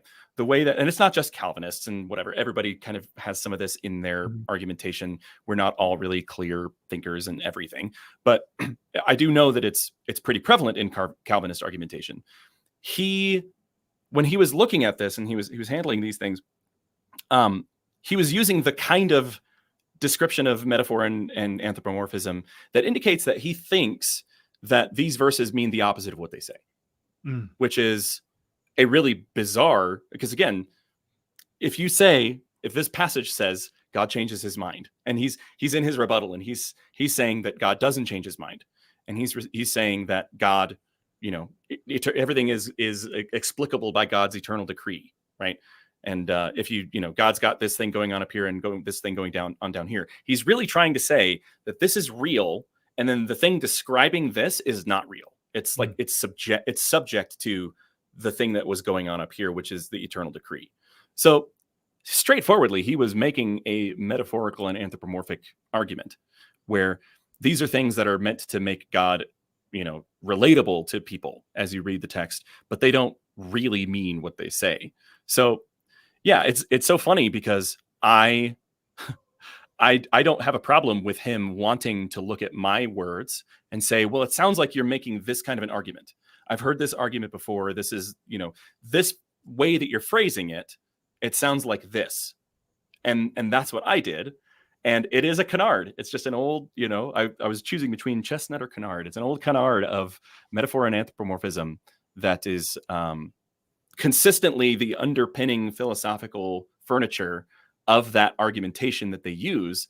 And I don't know why they keep doing it, because it's really easy to refute and pull back on. Well, I mean, when James comes in and you say, the Bible over here says God repented of that which he thought to do, James will then respond and say, you're flattening it out, meaning you're taking it as a literal statement as it's meant. If it's not literal, as you noted, he's making a claim about it being a metaphor, an anthropomorphic claim, analogical, some sort of figure of speech. And some so other figure of speech. Yeah.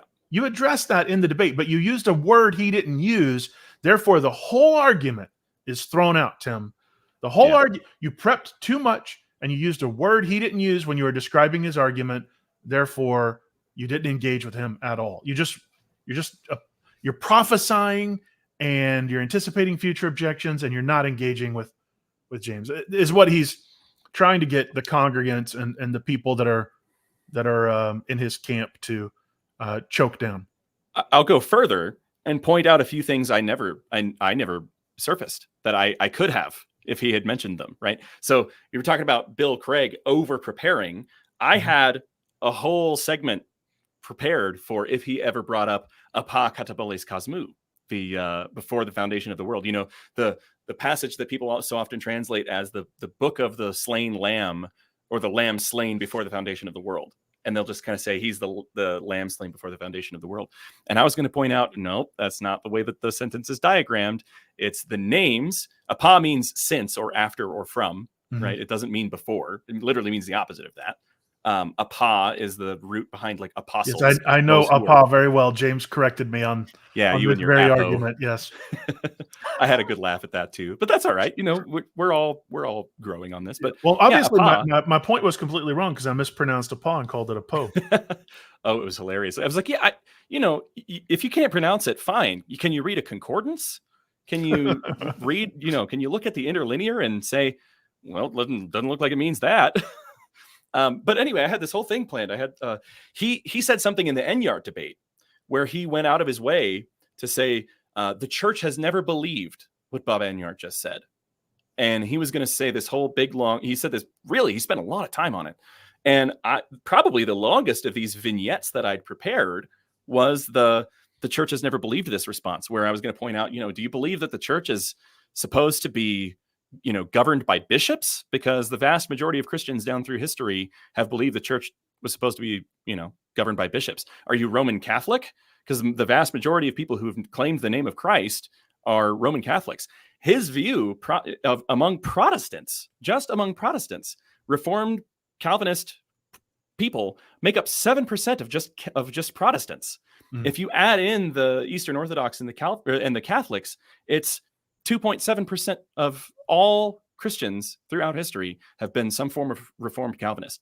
And another implication of his view is that God, if Reformed Calvinism is true, God apparently saw fit to sovereignly decree that somewhere between 93 and 97% of all his children throughout history would be completely lost and in disagreement with the truth.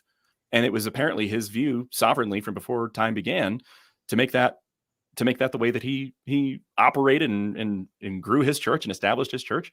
And I had a whole bunch of stuff prepared for that, and he never brought it up, so I never got to use it. But there were 5 or 6 more vignettes just like that, where based on other arguments that he'd used in other open theist contexts, whether debates with other open theists or videos lambasting open theism or something of that sort, that I had prepared responses and would have updated and adjusted those too based on the language he used, but it never came up. And it's interesting too, because in the debate he did concede that he believes God has deceived him, which is a wild confession to make, but he was very bold in professing that. And you were like, you put your hand to your mouth, you're like, okay, and you were like, I'm going to continue. Thank you. I hope everybody heard that. What more do I need to say? Yeah, you're going to listen to a man who believes he's been deceived by God. It's like when I'm debating total depravity and they go, I was created unable to rightly understand spiritual truth. I go, okay, so why would I take advice from you on spiritual truth? Next, He expected me to, but I didn't, but he still read it. And so people are sitting there going, who's he talking about? I don't know. It doesn't really help your, and then in the closing remarks, to throw out the stuff about Augustine, Manichaeism, that's stuff you didn't even bring up in the rest of the debate. So I don't have an opportunity to respond to it. That's just not fair. It's not how you're supposed to do things. And so, and I will own that. That was an accident. That was a foible on my part. I have no problem at all admitting that was a faux pas. I stepped in it. And I'll even go so far as to say, hey, Dr. White, sorry about that. You're right. That was bad form. Yeah, and I mean, I've done it, and you go, wait, I'm not supposed to. Oh, I didn't realize that. Yeah, oops. Okay, well, we're learning. I mean, we're not professional debaters, and I think that's big of you to admit that. I mean, everybody's a work in progress. At this stage in my life, the people who want to debate me just want to debate me so they can say they debated me before he died. And can you speak to how this debate came about with James? Because I know a while ago I was contacted by a church that was actively seeking someone to debate him. Everybody knows what happened with that. How did your debate with James come about? Were you seeking him out? It's so weird, dude. So they wanted Will Duffy. It was a church, obviously in the Denver area. Will Duffy is an awesome, wonderful guy. Open theist debater, pastor of Agape Kingdom Fellowship, fantastic dude. And they're out in Denver. I mean, I'm going there on Saturday to do an in-person interview with Dominic Enyart, son of Bob Enyart. Dominic's another good guy too. Like they're both such a good dude. And Tom Berger is out there. I like saying Tom Berger as though it's one name, like one word. So like Tom Berger rather than.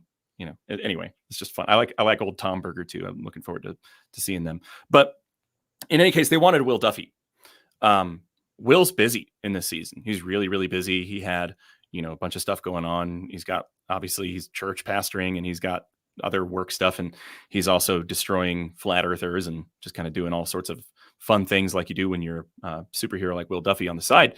But he was so busy, he couldn't really do it. He couldn't make it happen. Couldn't swing the logistics of preparing for a debate with James White, because it's a task that requires preparation and work.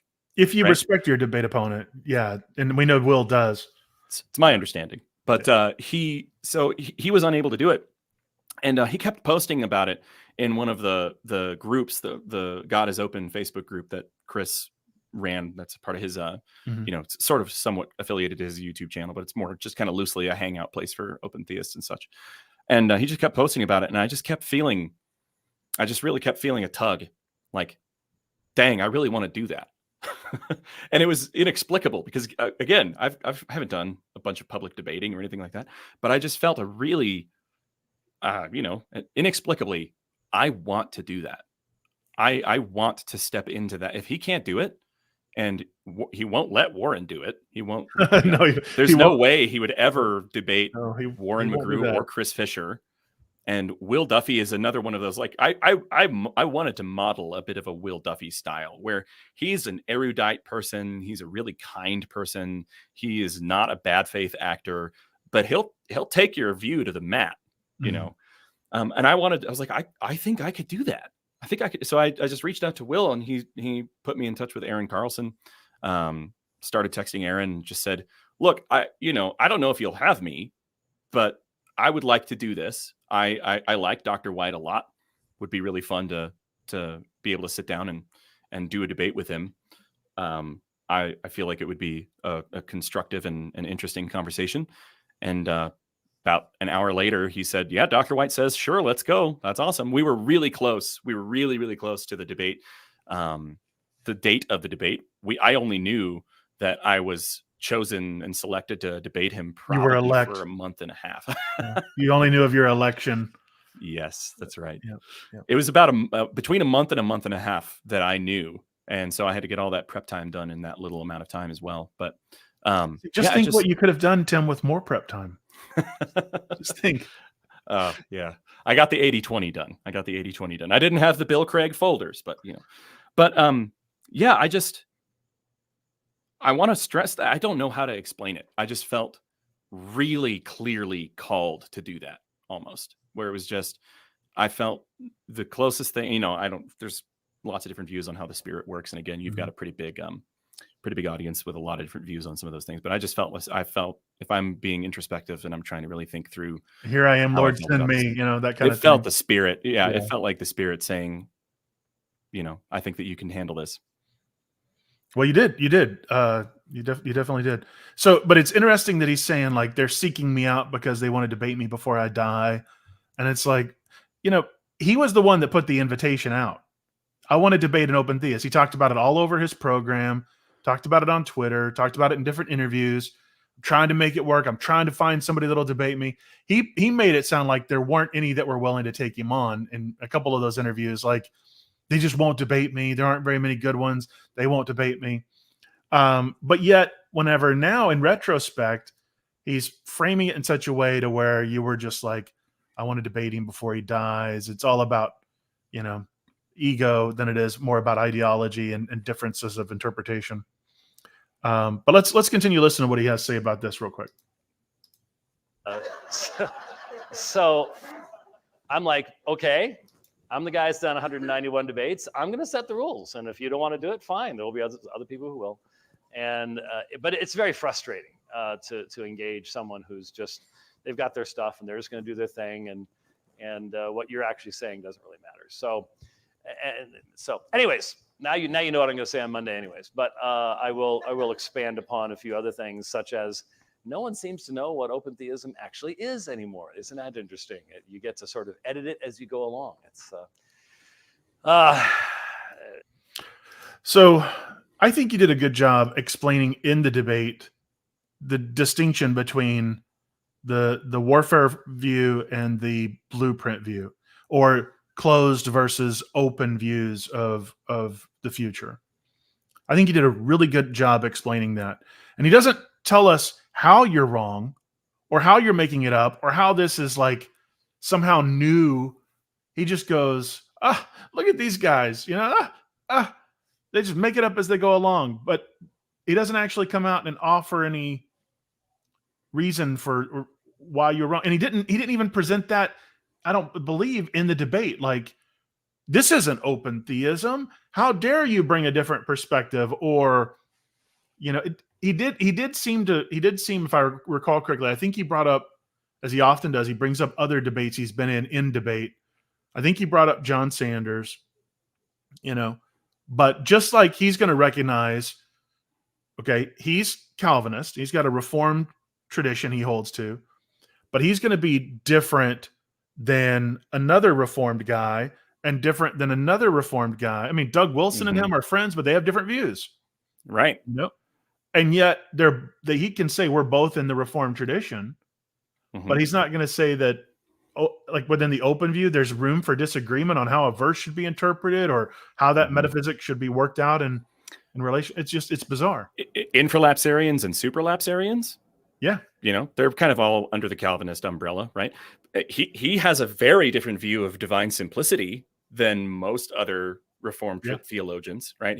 He doesn't really, he says, I can't quote him, and so don't take this as a quote, it's very much a paraphrase, but something like, any good doctrine of immutability is going to include, God having some kind of emotion, which by whose standard is that a good doctrine of immutability? You've got a whole raft of Calvinist folks that would disagree with him on that and say, no, this is actually central. You're playing fast and loose with Calvinism, Dr. White. And anyway. Yeah. I mean, if we were to employ the same thing, we'd just be like, you're just making it up as you go along, James. I mean, right. That's what he's saying about you. And if we apply the same standard of consistency, he fails to meet it. Even the shift from, again, I really did not think he meant this in any kind of a rigorous kind of a way where he was going to use this as a line of argumentation, but the move away from determinism and fate in terms of language, right? The standard way of discussing this has been determinism and compatibilism. Those have kind of been like the available options for a sort of a Calvinist worldview, in which respectively God determines everything that happens, which is sort of the hard determinism, right?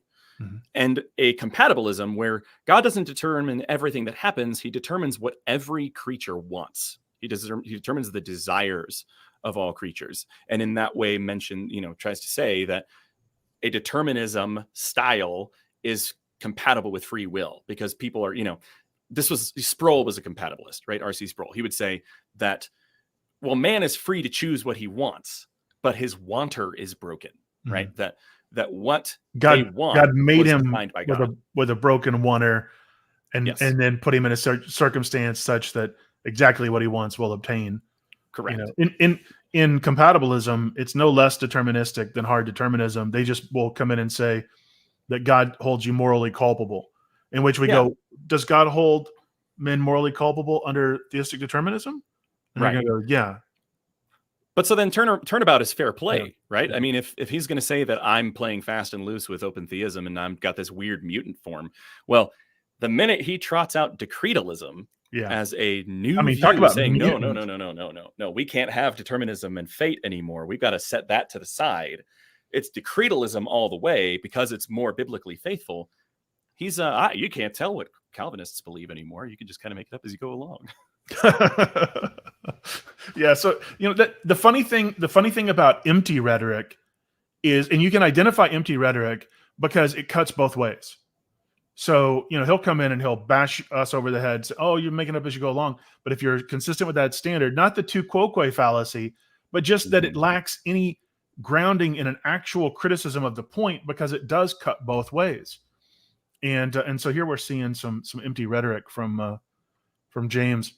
And I don't know how you are on time, Tim. Are you still good, or do we need? I'm good to go for a bit. Yeah. Okay. I'm in Mountain Time. It's 10:30 your side. So. Oh yeah, it is. No, we're still good with me then. So what I want to do is I want to jump over to last night's dividing line. Wait a second. Have we only gotten 3 likes? Hold on a second. That can't be right. Hopefully, I think we had like almost 500 views at one time. If you guys wouldn't mind going and hitting the like button, hit that bell, hit that notification. If you're a determinist, share the video. If you're a open theist, hit the like button. All right, but I wanted to hear what James had to say on his program last night. Said on Twitter, and let me just say, if you've never done a debate in your life, I don't know why you think you can engage me on having a discussion about debates. I've done a few. I've got a little experience, actually decades of experience now. It was August. Oh yeah, here we go again. August of 1990. So 34 years ago, I did my first debate. I've learned a little something over the years about it. I've got a note on that. And so 34 years means that his first debate was 2 years before I was born. Oh, wow. So yeah, I turn 32 on Monday. Wow. You are young, dude. Yeah. Yeah. I've been reminded of it over and over now. But. No, that's great. That's great. They said the barber didn't need to give White a shave. I've seen those comments on there. They're like, oh, the barber gave White a shave. What's funny is in this statement that he's making, he's like, I posted this thing on Twitter and all these people are reacting to it. And they're telling me, I don't get to tell people this for debates. I'm a seasoned debater. You go and debate and then we'll talk about it. Well, James, what if we introduce you to the James White of Christmas past? And that James White comes in and says, hey, if you want to respect the audience, if you want to respect your opponent, you prepare. You anticipate their objections. You anticipate counter objections. There's a whole thing called garden path. Like anybody that loves debate can go listen to Nate. I had him at the top of the program. What's his ministry called? I want to say The Wise Disciple. Wise Disciple. So what I think it's Nate Saldala, I think is his name, if I'm not mistaken. Is it Nate? Sala, I think. Sala. I have to look at it. Nate something with the Wise Disciple. Smart dude. Leans Reformed, I think. But smart dude. And he often talks about leading someone down the garden path. So when you're preparing for a debate, you're not just coming in and going, I want to make this point. You're also saying, I want to have them take this step with a question, and I want to lead them to this step with a question, lead them to this step with a question. And when they answer, the gate snaps on them. I've got them locked in a trap. And now they have walked themselves into a position where they're going to lose that argument or the debate in total. So it's like chess. You're literally preparing for 3, 4, 5, 10 moves, sometimes 15 moves ahead in anticipation of a debate. That's how good debates are structured, in preparation. But James is now coming in and going, you can't tell me how to run a debate. I've had 191 debates. I've been doing it for 34 years. And if this is how I want to debate somebody, so be it. Well, sure. You could tell somebody that the only way you're going to debate them is if they're standing on their head, their hands tied behind their back, and they're dunked and submerged, head first in water. And they have to speak in Greek. But no one on the outside is going to say that is a fair and reasonable standard. And for James to come in and say, you can prepare your opening statement, but that's it. I don't want you to have notes on possible objections. I don't want you to have notes on the questions you're going to ask me. I don't want you to even have an outline on how different rebuttals could go or how a different closing statement could go. You're not allowed to prepare. Now, you can prepare your opening statement. I'm not going to say you can't prepare. But after that, then you've got to fight me with two hands behind your back because I am a seasoned debater. James. Yeah. To say nothing about how he will enforce that. That'll be interesting. Well, he gets to pick his opponents, right? He gets to pick his opponents. And so, if this is a sunset cruise, if this is a sunset tour, then you're going to see him start to take some real easy debate opponents real quickly. So he's going to start going back after his tried and true debates. You may see him try and bring Alex back in because Alex was really kind and civil, and it was on, Catholicism, and that went fairly well for James. You're not going to see him go after a Dale Tuggy. You're not going to see him go after, he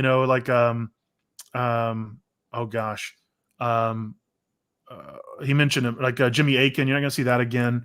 He's not going to go after Leighton Flowers again. He's not going to debate at Tim Barber. He's not going to debate me. He's going to go after some easy wins, and he's going to pick the terms. And why? Because the people that he's going to choose will accept ridiculous standards because they see it as an honor to lose to James, and that's who he's seeking out. That's my hunch. And I think that's a ridiculous standard. If he's sincere in what he's saying, this could all be just bluff and bluster, and he doesn't mean any of it. This is just rhetoric to mask a failed debate.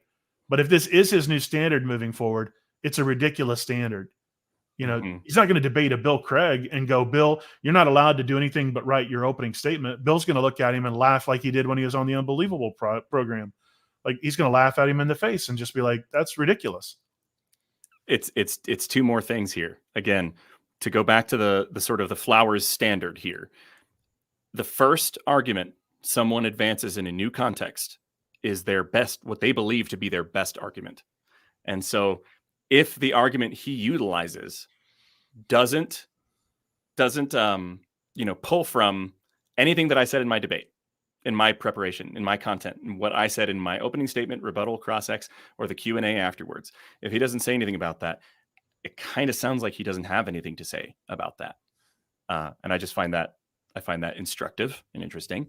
And then, the second thing is that's kind of, I think that's what he thought happened in this debate, where, again, he picked the debate proposition. I wasn't even consulted for the debate proposition until after it had been proposed. Basically, it was, here's the one he proposes. Do you agree with that? And frankly, I couldn't believe that he picked the one he picked because of the definition of exhaustive on Merriam-Webster's dictionary, including all possibilities. I just couldn't believe that he would set himself up like that, but he did. And I said, sure, fine. But then he said, okay, that means that he would take the affirmative and I'd take the negative, right? So he decided who would go first, what the proposition was. The church hosting it was, again, a Reformed church. The moderator was a Reformed pastor.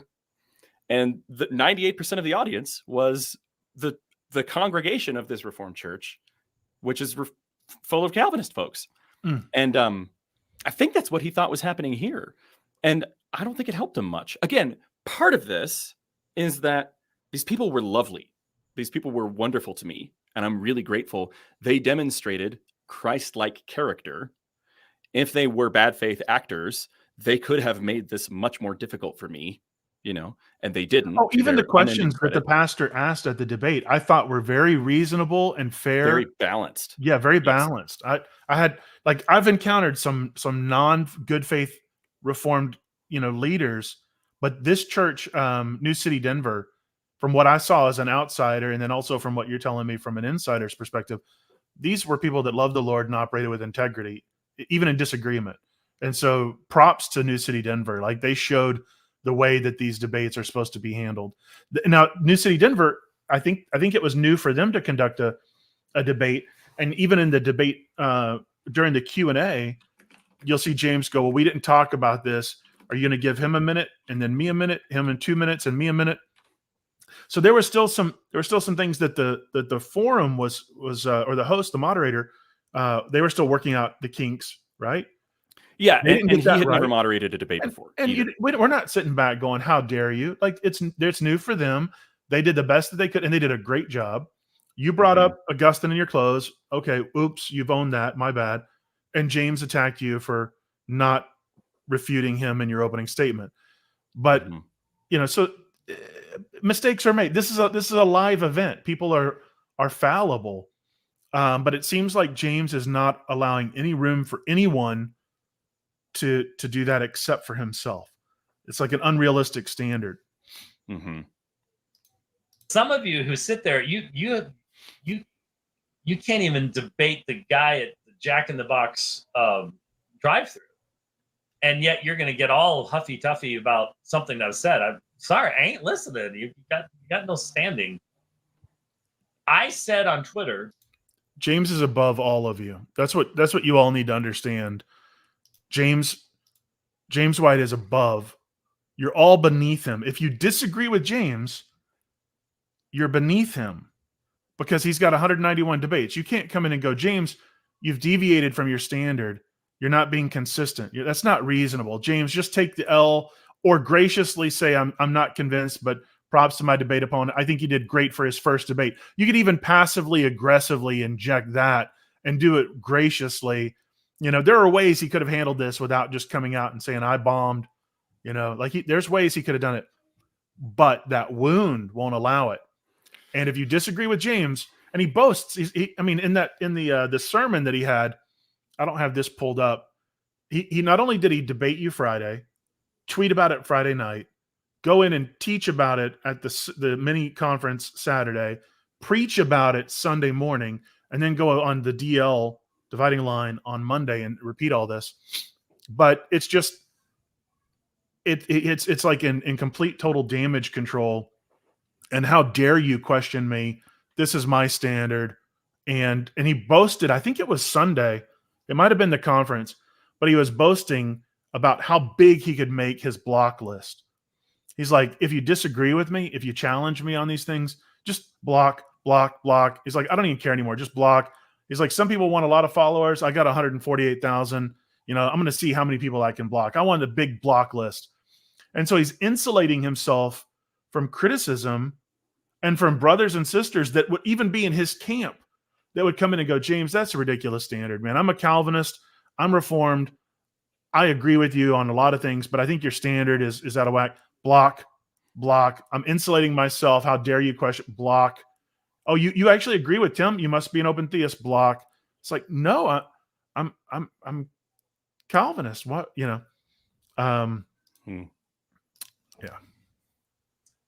I'm going to make a rule for any future debates that I do.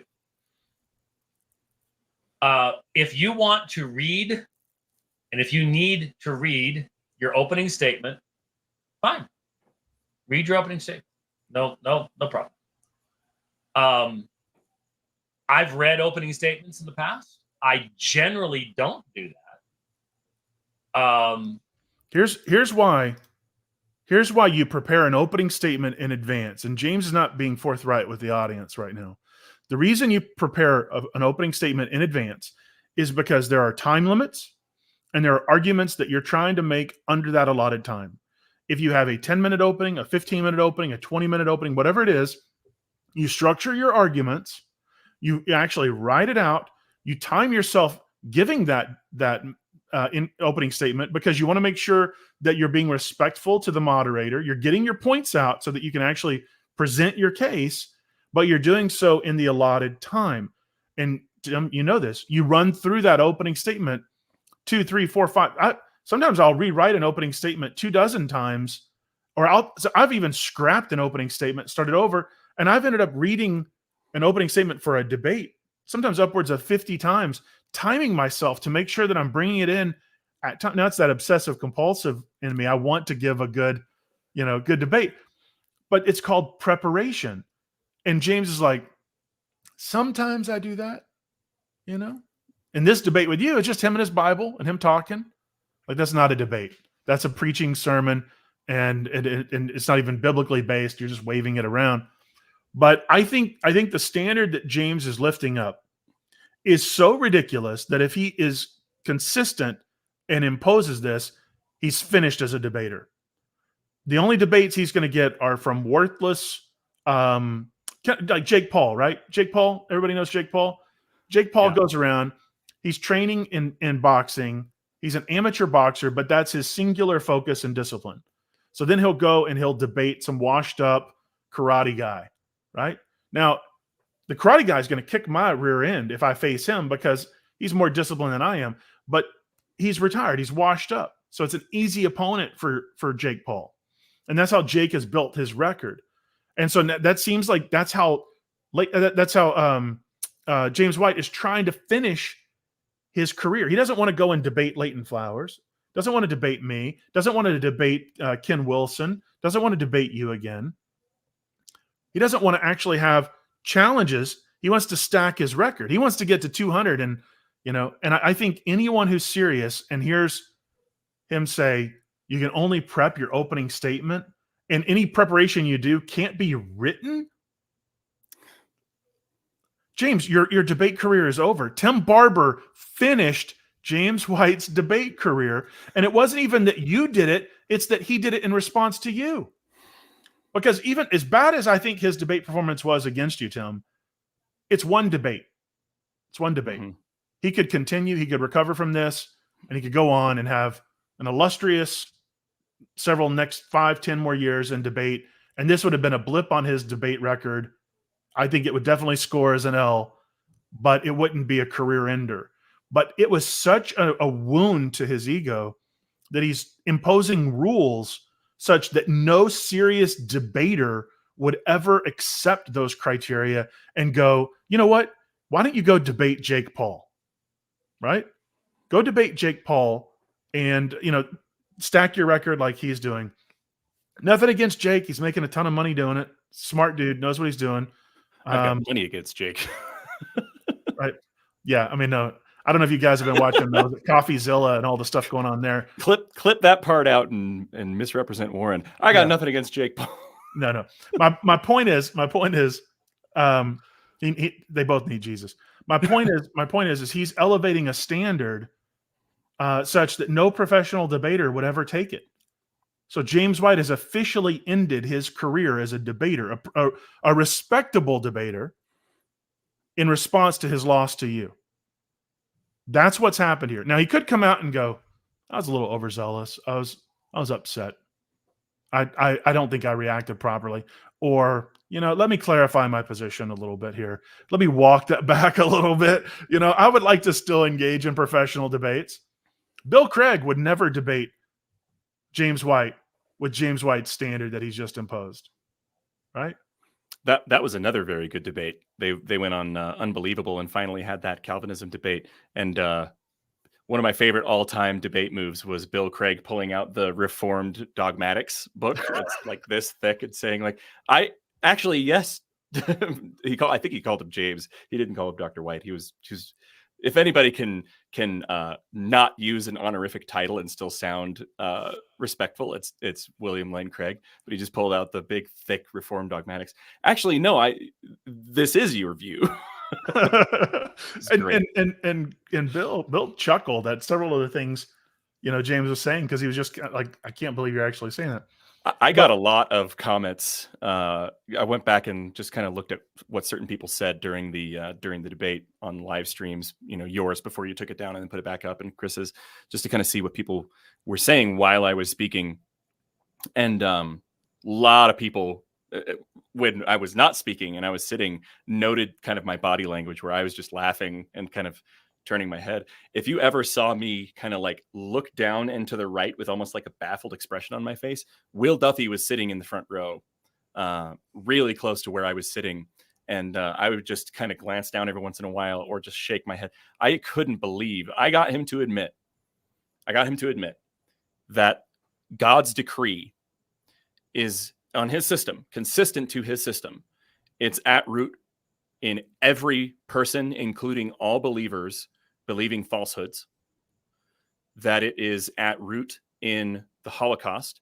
He did nothing to combat my statement that, according to the Calvinist totalizing, all-consuming pre-creation divine decree that's set into motion with specificity every future fact, he did nothing to combat my assertion that on his system, the decree ensures that the exact specifics of World War II in its entirety went exactly the way that they went, right? He decreed exactly how many Allied soldiers would die and exactly how many Jews would die. I got to interrupt. You're just making an emotional appeal. You're just making an emotional appeal. It's like, that's the one response that I've seen the online chatter. They're like, you're saying that God decreed all deception and all evil, and that's an emotional appeal. It's like, you may have an emotional response to that. I do too, because I believe in a holy God in whom there is no hint of shadow, no twisting, no turning. He is the way, the truth, and the life. That's the God that I serve. So if you hearing James White's stated position causes an emotional reaction, right? Sometimes the truth does that. So when we hear James' position being truthfully expressed, it causes an emotional reaction in us, because it stirs up revulsion in the heart of the Christian, because we go, no, that's a perversion of the holy God, and you're arguing that evil's an eternal attribute he expresses in his creation. The deception, he's the father of lies. Like, that is an emotional, yes, that causes an emotional response in Christians. Don't suppress the truth in unrighteousness, folks. When that stirs up your spirit, don't suppress it. Don't quench that. That's the conviction of the Holy Spirit. But they'll be like, nope, because Calvinism. And you're like, you're doing Christianity wrong. You're doing Christianity wrong. Like, listen to that. Let the Spirit lead you into all truth. Don't suppress that. And I'll say this again, I don't think most Calvinists genuinely believe that. But at the same time, that means that they have to hold their Calvinistic view of the decree, the totalizing, all-consuming, pre-creation divine decree that's set into motion a perfectly straight line future in which all features of that future were settled ahead of time by God's will, giving him exactly what he wanted. They have to really not believe that. Yeah. And, you know, anytime again, it's in the realm of Calvinism is principle, unlivable. not practice. Right. That's over here. That's just what I assent to. It's not what I really live out. But what I think I appreciate most, because most Calvinists, again, they'll just kind of hear me say that and they'll say, you don't understand Calvinism. Mhm. And okay, all well and good. But I'm thankful for when people who enthusiastically claim the name of Calvin, let's say, and enthusiastically adopt an Augustinian worldview and enthusiastically say, yes, I'm a Doctrines of Grace, Reformed, 1689 London Baptist Confession, you know, look at my tulip stuff. When they're like that, and they're hard charging for that view and they advocate for the view and then hold it inconsistently, I'm actually thankful for that. Yeah. Amen. I'm thankful for that because it doesn't go as far in slandering God's good name and character as it could. And I think what's at root, again, I'm no psychologist, I'm not omniscient. I think that why that is the case is because they don't want to besmirch God. They don't want to slander God. And there's an impulse. The Spirit is at work in these people. They're believers. You know, not all of them, not, you know, and not everybody who claims the name of Christ is a Christian. No, right. That's true of every tradition, every denomination. Yeah. Yeah. Certainly some open theists, I would enthusiastically say, you're really denying central stuff to, like, you didn't meet the standard of the thief on the cross in terms of what we were talking about earlier. But I'm grateful every time I hear a Calvinist say, I hate that this happened. I'm, you know, even complaining about things that are wrong in the world. Yeah. If you complain about anything that's wrong in the world, you're complaining about a feature of God's sovereign decree. There's no sensible way of making this something that you should complain about. You're literally saying, he attacked me, or again, I'll go to criticized because attacked is too strong of language. I don't want to say that. He criticized me and misrepresented my view by saying that I thought Moses's plan was better than God's. But anytime someone complains and they hold to a divine decree in which everything was set forth with specificity, they're complaining because they think their plan is better than God's decree. It's the same thing. Yeah. It's, you think your plan is better than God's plan. Anytime Dr. White, again, love the man, right? Pray for him all the time. Dear friends who love his ministry. And again, I like what he does in a lot of other areas. Anytime he goes onto his dividing line and complains about, you know, living in Maricopa County where he's expecting some voting chicanery, right? Or anytime he mentions how crazy the political left is, or Kamala Harris, or he decries what happened at the opening ceremony of the Olympics, or he complains a lot, to be honest. But if he complains about any of these things, he's complaining and criticizing an eternal facet, an eternal feature of God's divine decree that, you know, God's operating up here, and then he's expressing his attributes in time and all that. And he's complaining about things that God saw fit to invent well in advance of the time transpiring. God invented all of the false gods and then invented all the ways in which he would make people worship false gods. And then he punished those people for worshiping the false gods he made them worship. I don't get it. No, I mean, it's inconsistency. It's untenable. Leighton is well known for using that phrase, untenable. But let's get through this a little bit more, and then I want to look at some of these stickers and super chats, if that's all right. Oh yeah. But okay, fine. Read your opening statement. But rebuttals, there's a meaning to the word rebuttal, and rebuttal does not mean prophesy. Because if you do what Leighton Flowers does what Jimmy Akin does and what Tim Barber did. And what William Lane Craig and every professional debater that has ever engaged in a professional debate, they anticipate objections. They prophesy. And James White from 15 years ago. Yes, and James White. They prophesy. They anticipate potential objections, and they can write concise responses so they don't have to think on their feet. It doesn't mean they're not offering an argument that they've thought up.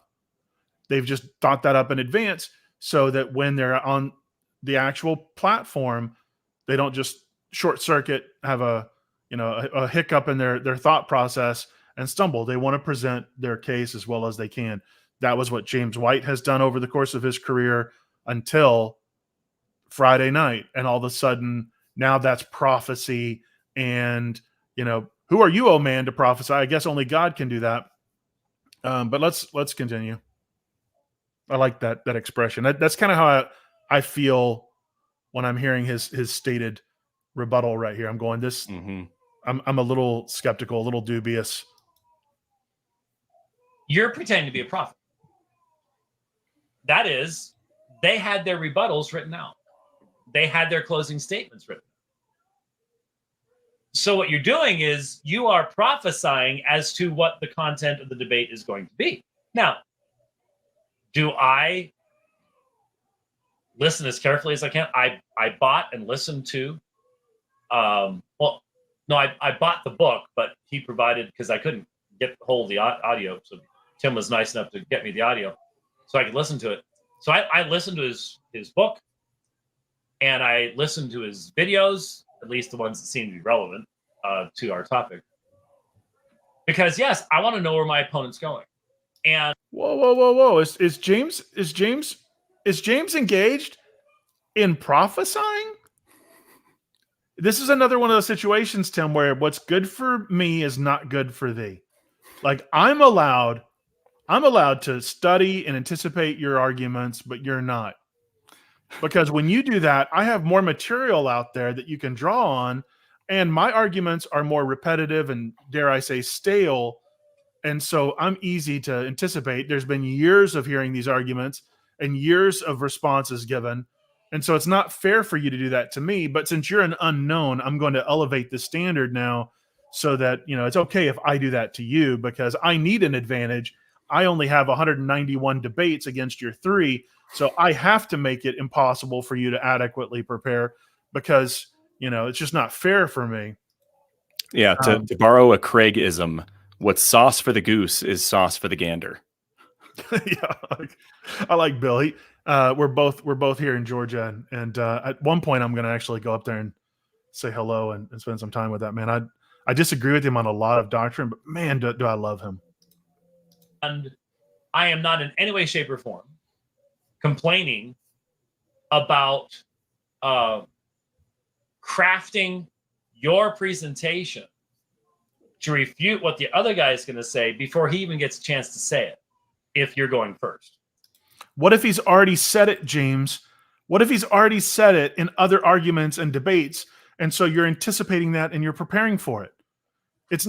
Here's what your rebuttal did.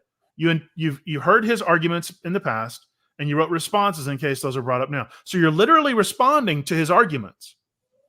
We don't know if those arguments are going to be raised or not, but those are responses you've already made specifically to those arguments. Then if they're brought up again, now we're introducing them. But he's saying, no, that doesn't count because you did it in advance. It's still a response to your argument. This is professional debate. And I have righteous indignation that James is framing it in this way to smear you and your thoroughness and your preparation and your hard work out of respect for that man and the audience.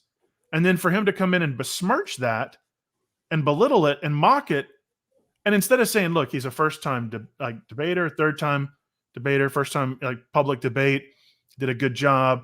There were some faux pas. We both made mistakes. He made some arguments. I made some arguments. I'm not convinced, but, I liked him. We had a relatively, amicable lunch, and maybe we'll do this again one day. And then even if he has no intention of ever debating you again, he could have just said maybe, right? He could have been an open theist for a minute, and he could have said maybe we'll debate one day, and he could have ridden off in the sunset with his integrity intact. But instead, he's attacking you. And that makes me angry because I've spent years being attacked and maligned by James. And so, maybe there's some, maybe I'm projecting my own encounters with James into this. But when I hear what he's doing to you, it makes me genuinely upset. I don't think that's fair for him to treat a brother that way, or to mischaracterize it, or for him to change the rules after the. I mean, imagine you're going to go watch a sporting event, right? You're going to watch a football, NFL. The game goes down, and miracle of miracles, the Cowboys actually win a Super Bowl, right? I'm a Cowboy fan by birth, not by choice, but I'm a Cowboy fan. And the Cowboys, by miracle of miracles, they win the Super Bowl, right? It's almost like we're back in the 90s again. And they're up against Green Bay or the Eagles, like one of their great rivalries, right? And after the game, the referee comes out and goes, "We're changing the rules, and we're going to give it to the opposing team." There would be riots everywhere. It would ruin the game. Nobody would ever trust the NFL ever again. All of their advertisers, all of their viewers, all of their loyal fans, everybody wearing the sports jackets and the hats and the coats and the shoes and the posters and all the pay-per-view events and the endorsement deals, all of that would come tumbling down because they operated without integrity and they changed the rules after the debate. And that's what James is doing here. After the game, that's what James is doing here. I don't know if you want to say anything to that, or maybe an amen. Yeah, amen. And the Cowboys, I don't think God foreknows any possible future in which the Cowboys will win another Super Bowl. And and B, it wouldn't be against the Eagles or any other NFC team. So no, I'm just that's me nitpicking. No. Done it many, many times. No problem at all. But that's not rebuttal. That's not your closing statement. A rebuttal, and I'm not talking about the collegiate debate stuff where you just have to talk as fast as you possibly can, and that's how you get points. That's worthless, utterly worthless. Again, you talked quickly because you had prepared and you knew how much time you had, and there's so much information you're trying to put forward out of respect to James and the audience. And James goes, he prepared. He talked fast. He did exactly what you're supposed to do in a debate, and I lost, and that's worthless. It's like, okay, all right, James. All right, this is levels of cope that you just don't see that often. And James, you're hurting yourself. Like, you probably won't ever listen to me, but you're hurting yourself. Stop. Apologize. Like, come in and congratulate Tim on a well-reasoned debate. Point out the areas where, okay, he brought up Augustine, and I think I pressed him on this, and he didn't answer to my satisfaction. Okay, fine. Engage in the substance of the debate. Congratulate him and say, not bad for your first public debate. Who knows what the future holds? And ride off into the sunset, James. This is beneath you.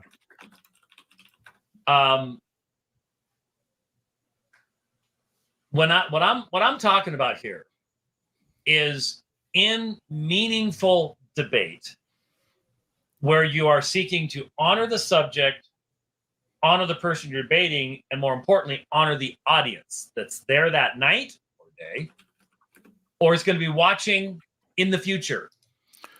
And the James of Alpha and Omega Ministry, who debated Bart Ehrman, said Tim Barber did exactly that, James. Your standard says this gentleman, to my screen right, did exactly that. But because you lost, and you lost, you're attacking him and you're changing the rules after the game. It's despicable behavior. It's childish. It's petty. Via the old days videotapes and now on YouTube. If you want to honor them, then what you do when you do your rebuttal, you rebut what your opponent said, not what you expected them to say, not what you hoped them to say. You rebut them. We are buffering here. Everything looks good over on this end. So I'm not sure. I've got no cash whatsoever, Rich. So it looks perfect. Anyway, so I've listened to this. It's really more of the same kind of stuff. He talks about similar things the rest of that clip, and has a couple of more. He's out here in Colorado in his big fifth wheel that has Starlink internet or whatever, and he and Rich were trying to straighten I think that he out. had some internet access issues there towards but the it's end. more of the same. Yeah. And it's so frustrating, Tim, because you did good, right? You did good. I think there were areas where James pressed you that, like, if he would have dug a little bit deeper, even, I think he might have been able to actually drive home maybe some weaknesses in your argument at the time.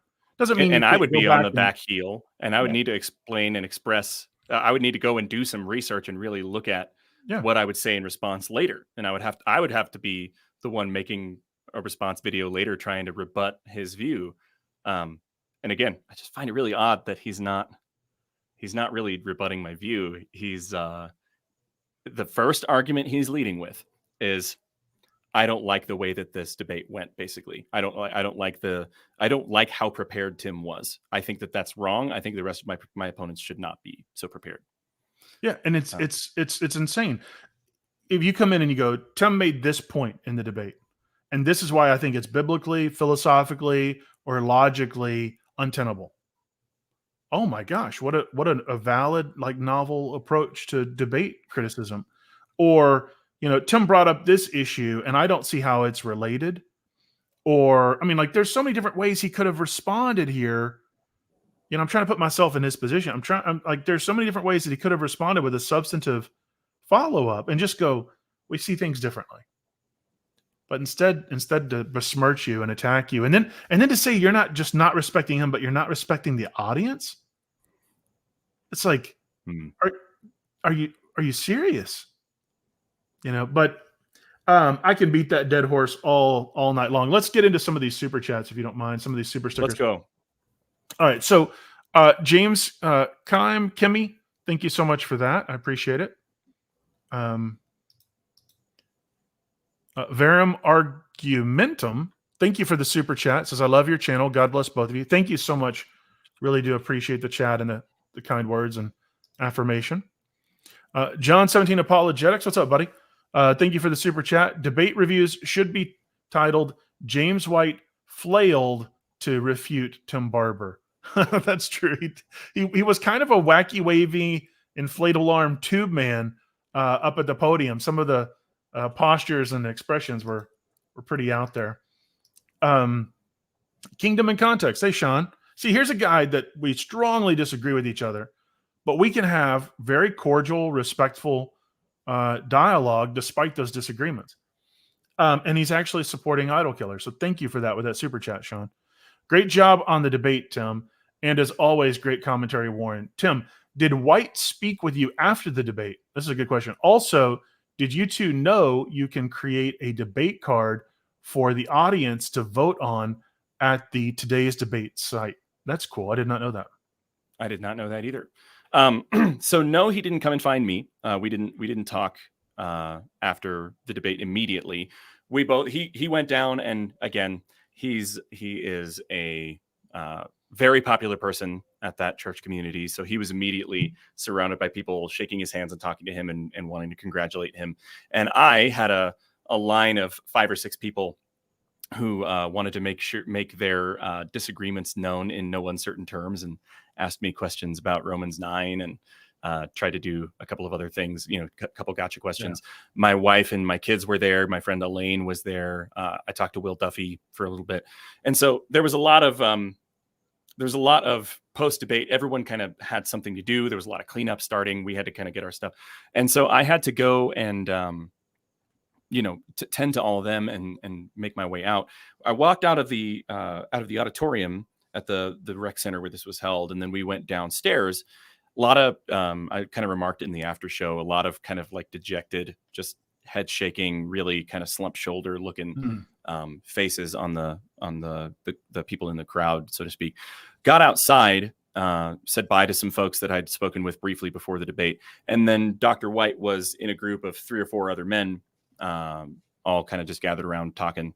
And he was preparing to go out to his truck and get ready to go into the, go back to where his fifth wheel's parked and all that. And I had to go find him. So I went and got him. And I just said, I anticipated that based on the way the debate went, or maybe I prophesied before the end of the night, that this was probably going to be, the last time he would be willing to talk to me in person.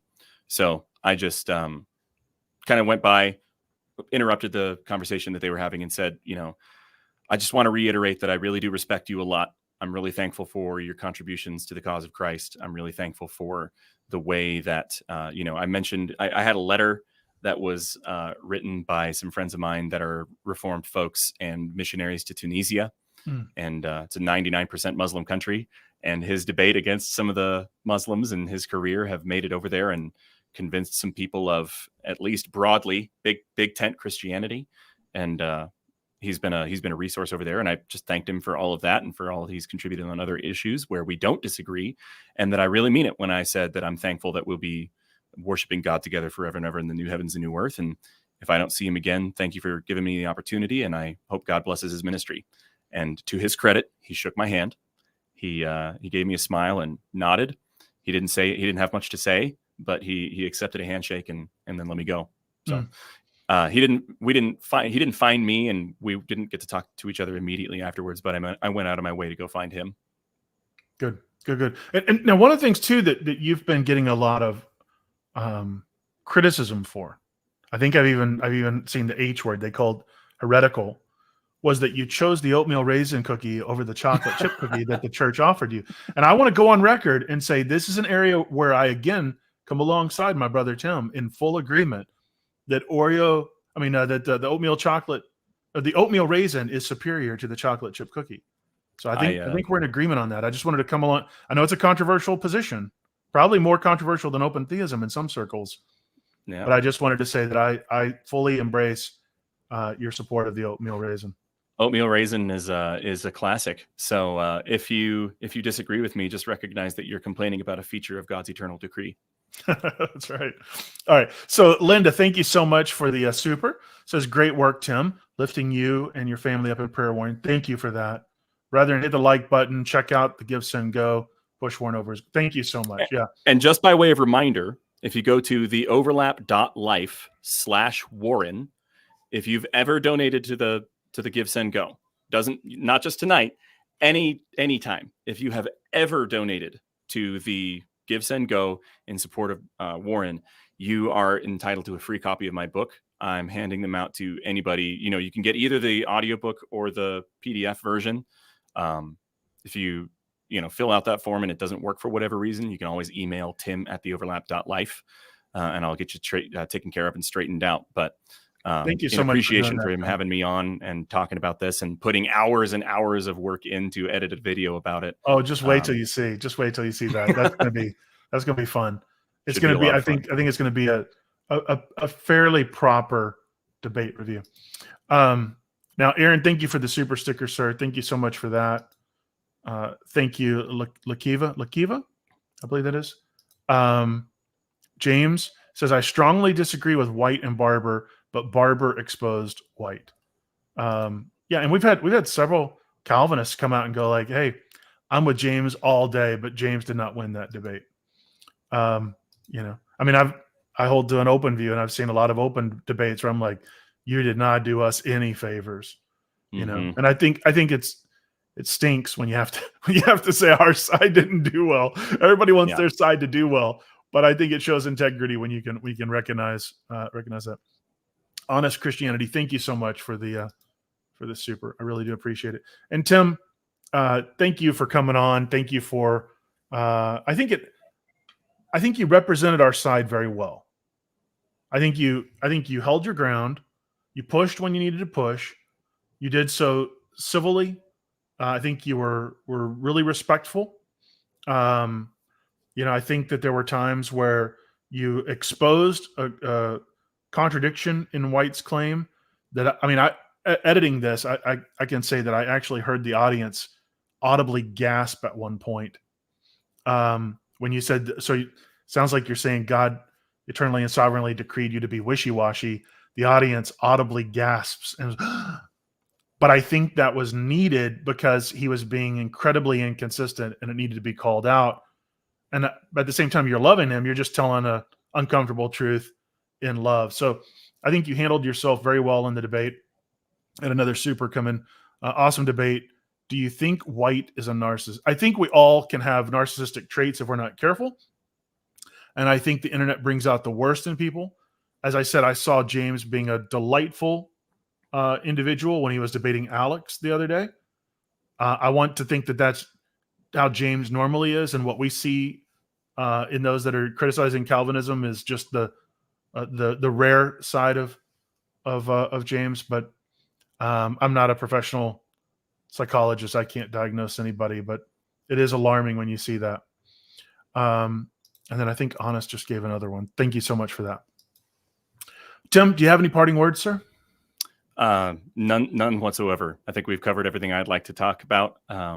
Just reiterating that I love Dr. White. I love the people of New City, Denver. I love my Calvinist friends and brothers and sisters in Christ. I don't have any issue with any blood-bought saint, any person who meets the standard of the thief on the cross and agrees that Jesus Christ is King and he'll come back, and that as long as we ask him not to forget us when he does so, that we'll be in his kingdom with him forever. And I really do look forward to a world that's coming, and who knows when, but hopefully soon, in which none of us will ever believe anything false again. None of us will ever have any confusion again.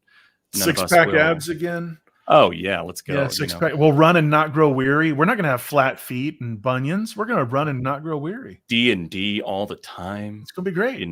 Coffee and good beer. Anyway, I'm just thankful that there's a world coming where we'll all see God face to face, and in so doing become like him in ways that we aren't currently, because none of us is perfect. We all have foibles and things that we, a lot of areas where we need to grow. None of us is perfect, but and I do love Dr. White. And I would debate him again, and I would have coffee with him if he ever wanted to, if he was out here in northern Colorado again, passing through. And if he didn't have a big old cool, fifth wheel trailer and a massive truck, I may even, if he would be willing, put him up for the night if he were in the area, because I do respect and like the man a lot. But cool. That's all. Well, if you do debate him again, make sure that he allows you to prepare. I'll do what I can. Okay. All right. Thank you so much, Tim. I appreciate you, brother. Thanks for coming on. Everybody, thank you for tuning into this. I'm working on an edited video response. Could take a week, could take 2 weeks. As time allows, I'm investing into it. It's a lot of time, but that'll be coming out. I think you'll find it entertaining and educational and hopefully beneficial. But thank you, everybody. Hit the like button, and we'll see you next time. Thank you so much. God bless, and have a good night. The only way to get there was to float through the terrifying void between us.